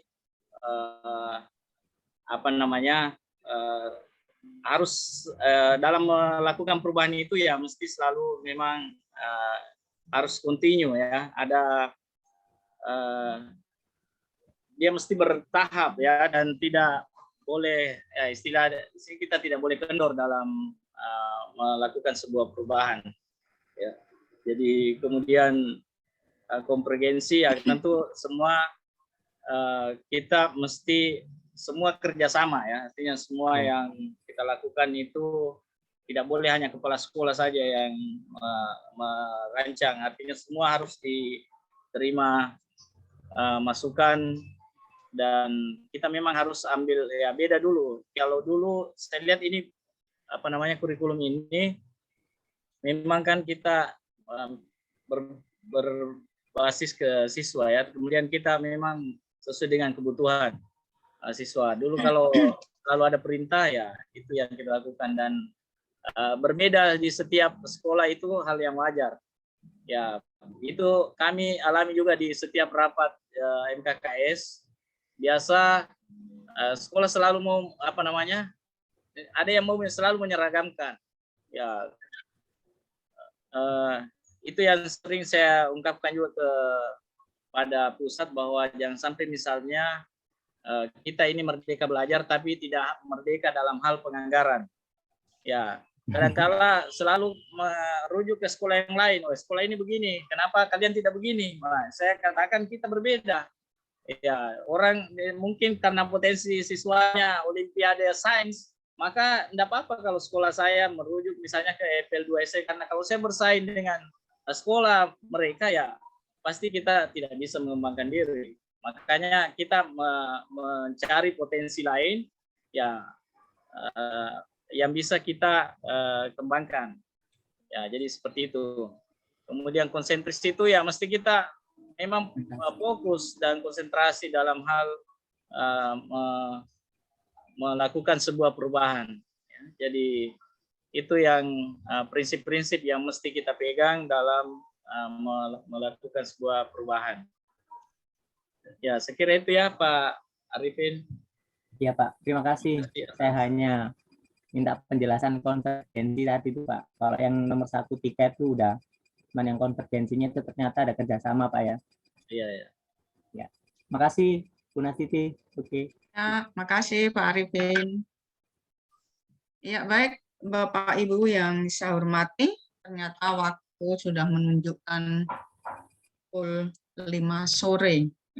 Pukul 5 sore dan kegiatan. Saya akhiri dulu Bu. Ya, kita berpantun dulu, berpantun ria. Iya, ya Pak. Ya, pasir putih, pantai bersih, air jernih, perahu berlayar. Ayo berjalan dengan gigi agar terwujud merdeka belajar. Mantap. Mantap. Ya, Mantap. mandi di pantai, maksudnya ini mandi di pantai bersama bini, membuat hati pria terasa hangat. Andai saja semua guru seperti ini, tentu sekolah makin bersemangat. Mantap. Hebat. Mantap, Pak. Iya, itu kita harapkan, dan tentunya marilah kita menjadi guru yang inspiratif, kemudian hadapi, hayati, dan kita jalani untuk mengembangkan. Tidak ada, jangan selalu mengatakan impossible ya, tapi possible. Harus optimis, karena kadang-kala kita juga ini pesimis. Saya sering hadapi guru pesimis. Kenapa? Karena dia bilang ini kurikulum yang berubah ini hanya namanya. Kita setengah mati ini saja guru dibuat. Ya, padahal ya saya bilang ikuti perubahan. Kalau tidak mau maju ya pasti susah. Jadi kita harus hadapi apa yang kita untuk perubahan. Tidak boleh pesimis ya. Jadi itu yang mesti kita harus terus beri motivasi kepada kita semua, baik diri kita maupun teman-teman guru. Karena di gurulah ya menjadi garda terdepan untuk penanaman nilai-nilai kebangsaan ini. Ya, kalau guru inilah tempat kita mengikat siswa sejak awal, generasi bangsa, bahwa kita ini punya negara dan kita mesti bersatu dan kita maju bersama. Saya kira itu dari saya, Bu. Makasih atas kesempatan yang berbagi. Mohon maaf bila ada kekurangan. Ya, karena tentu kesempurnaan itu milik dari yang Sang Pencipta. Kira demikian, sharing and growing together. Assalamualaikum warahmatullahi wabarakatuh. Waalaikumsalam warahmatullahi wabarakatuh. Terima kasih Pak Abdul Wahid Nara yang telah memberikan materi pada hari ini. Kami juga minta maaf kalau mungkin ada kata-kata yang kurang berkenan di hati Bapak. Bapak Ibu yang saya hormati, tadi kita telah mendengarkan atau menerima materi yang disampaikan oleh Bapak Abdul Wahid Nara SPD MPD selaku Wakil Ketua Umum IKI Pusat. Dan terima kasih Bapak telah menyampaikan materi pada sore hari ini, materi yang sangat luar biasa yang bisa memotivasi kami semua supaya kami lebih maju sehingga kami semua menjadi guru yang hebat. Bapak Ibu yang saya hormati, mengingatkan kembali jangan lupa untuk mengisi daftar hadir, dan hari ini kami minta maaf karena banyak teman-teman yang tidak bisa masuk dalam link ini berhubung ada kesalahan teknis. Ya, memang hari ini kapasitasnya 100 orang, tapi untuk besok kita akan usahakan kapasitasnya untuk 300 orang, sehingga Bapak Ibu guru tetap bisa masuk mengikuti kegiatan di hari yang kedua, yang ini pastinya sangat lebih menarik kembali, lebih menarik dan juga sangat berguna bagi kita semua sebagai Bapak Ibu guru, yaitu materinya best practice mengajar yang akan disampaikan oleh Ibu Nelly F. Karliana SPD MPD, Ketua Bidang Literasi IKI Pusat. Dan untuk besok kegiatan dimulai jam 3 sore sampai dengan jam 5 sore. Jadi Bapak Ibu sebelumnya 20 menit sudah bisa masuk sehingga kita bisa mengikuti kegiatan mulai dari awal dan kita bisa diskusi agak leluasa. Ya, untuk mengakhiri kegiatan hari ini, kita akan berdoa menurut agama dan kepercayaan kita masing-masing. Berdoa mulai. Amin. Ya, terima kasih Bapak Ibu yang telah mengikuti kegiatan hari ini dengan tetap setia, dan kita akan bertemu kembali besok jam 3 sore ya, atau sebelum jam 3 kita sudah bisa bertemu, bisa berbincang-bincang terlebih dahulu sebelum Ibu Nelly menyampaikan materi. Ya. Mungkin Bu Ratih ada yang mau disampaikan, silakan. Saya rasa cukup, Bu. Mungkin Bu, sampai ketemu besok ya. saya Bu bisa Bu. Ibu. Iya, permisi bagaimana? Bu, saya Ibu Silcia Sihasale dari SD Negeri Ause Wapoga Bu. Iya. Ya, dari sesi pertama sampai terakhir saya mengikutinya Bu. Terus untuk masuk di link absen saya sudah coba masuk. Tapi untuk mau screenshot untuk masuk itu saya masih agak lambat Bu, bisa minta waktu untuk selesai kalau keluar baru bisa. Yang penting saya tetap isi linknya, isi absennya ke Bu. Minta petunjuk.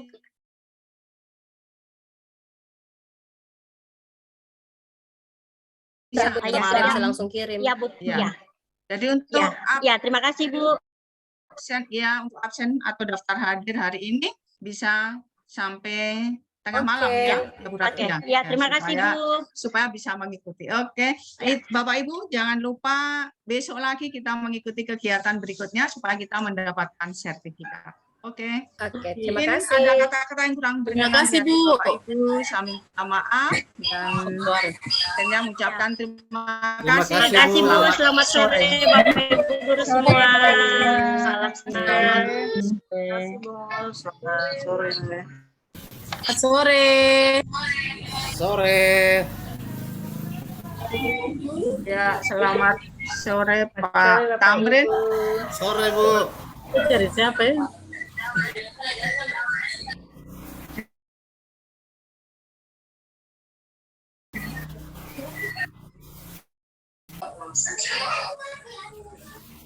Ya, terima kasih Bu Mirnawati. Ya, Bu Nasiti. Ya, ada Pak Arifin Rendra. Terima kasih. Ini senyum semua, habis dapat gaji 13. Sudah habis Pak. Sudah habis Kak? Ya, Pak. Iya Pak. Asik yang dapat ketiga KK. Atau Pak Amrin dari Gorontalo. Asik yang dapat Amrin. Ya, sampai ketemu.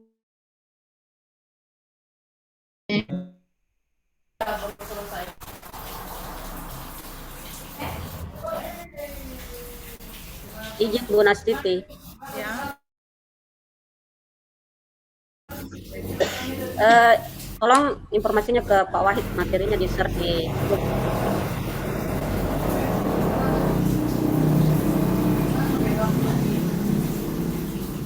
Ya, Pak Wahid sudah live kan?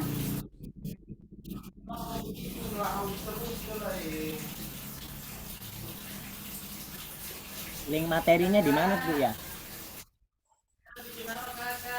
Link materi sabar ya Pak ya. Nanti dari panitia akan share Pak. Oh iya Bu. Di WA saja kah? Ya Pak.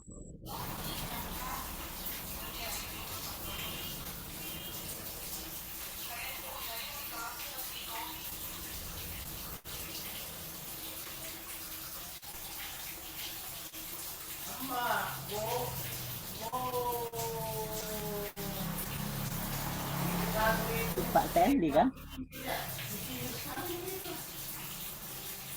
Ya, bagaimana kabar Pak Ren? Oh ya Allah. Saya kira itu dosen dari Universitas Indonesia. Kebetulan saya di balik layar tapi ada kendala teknis. Oh gitu kan? Iya, semangat.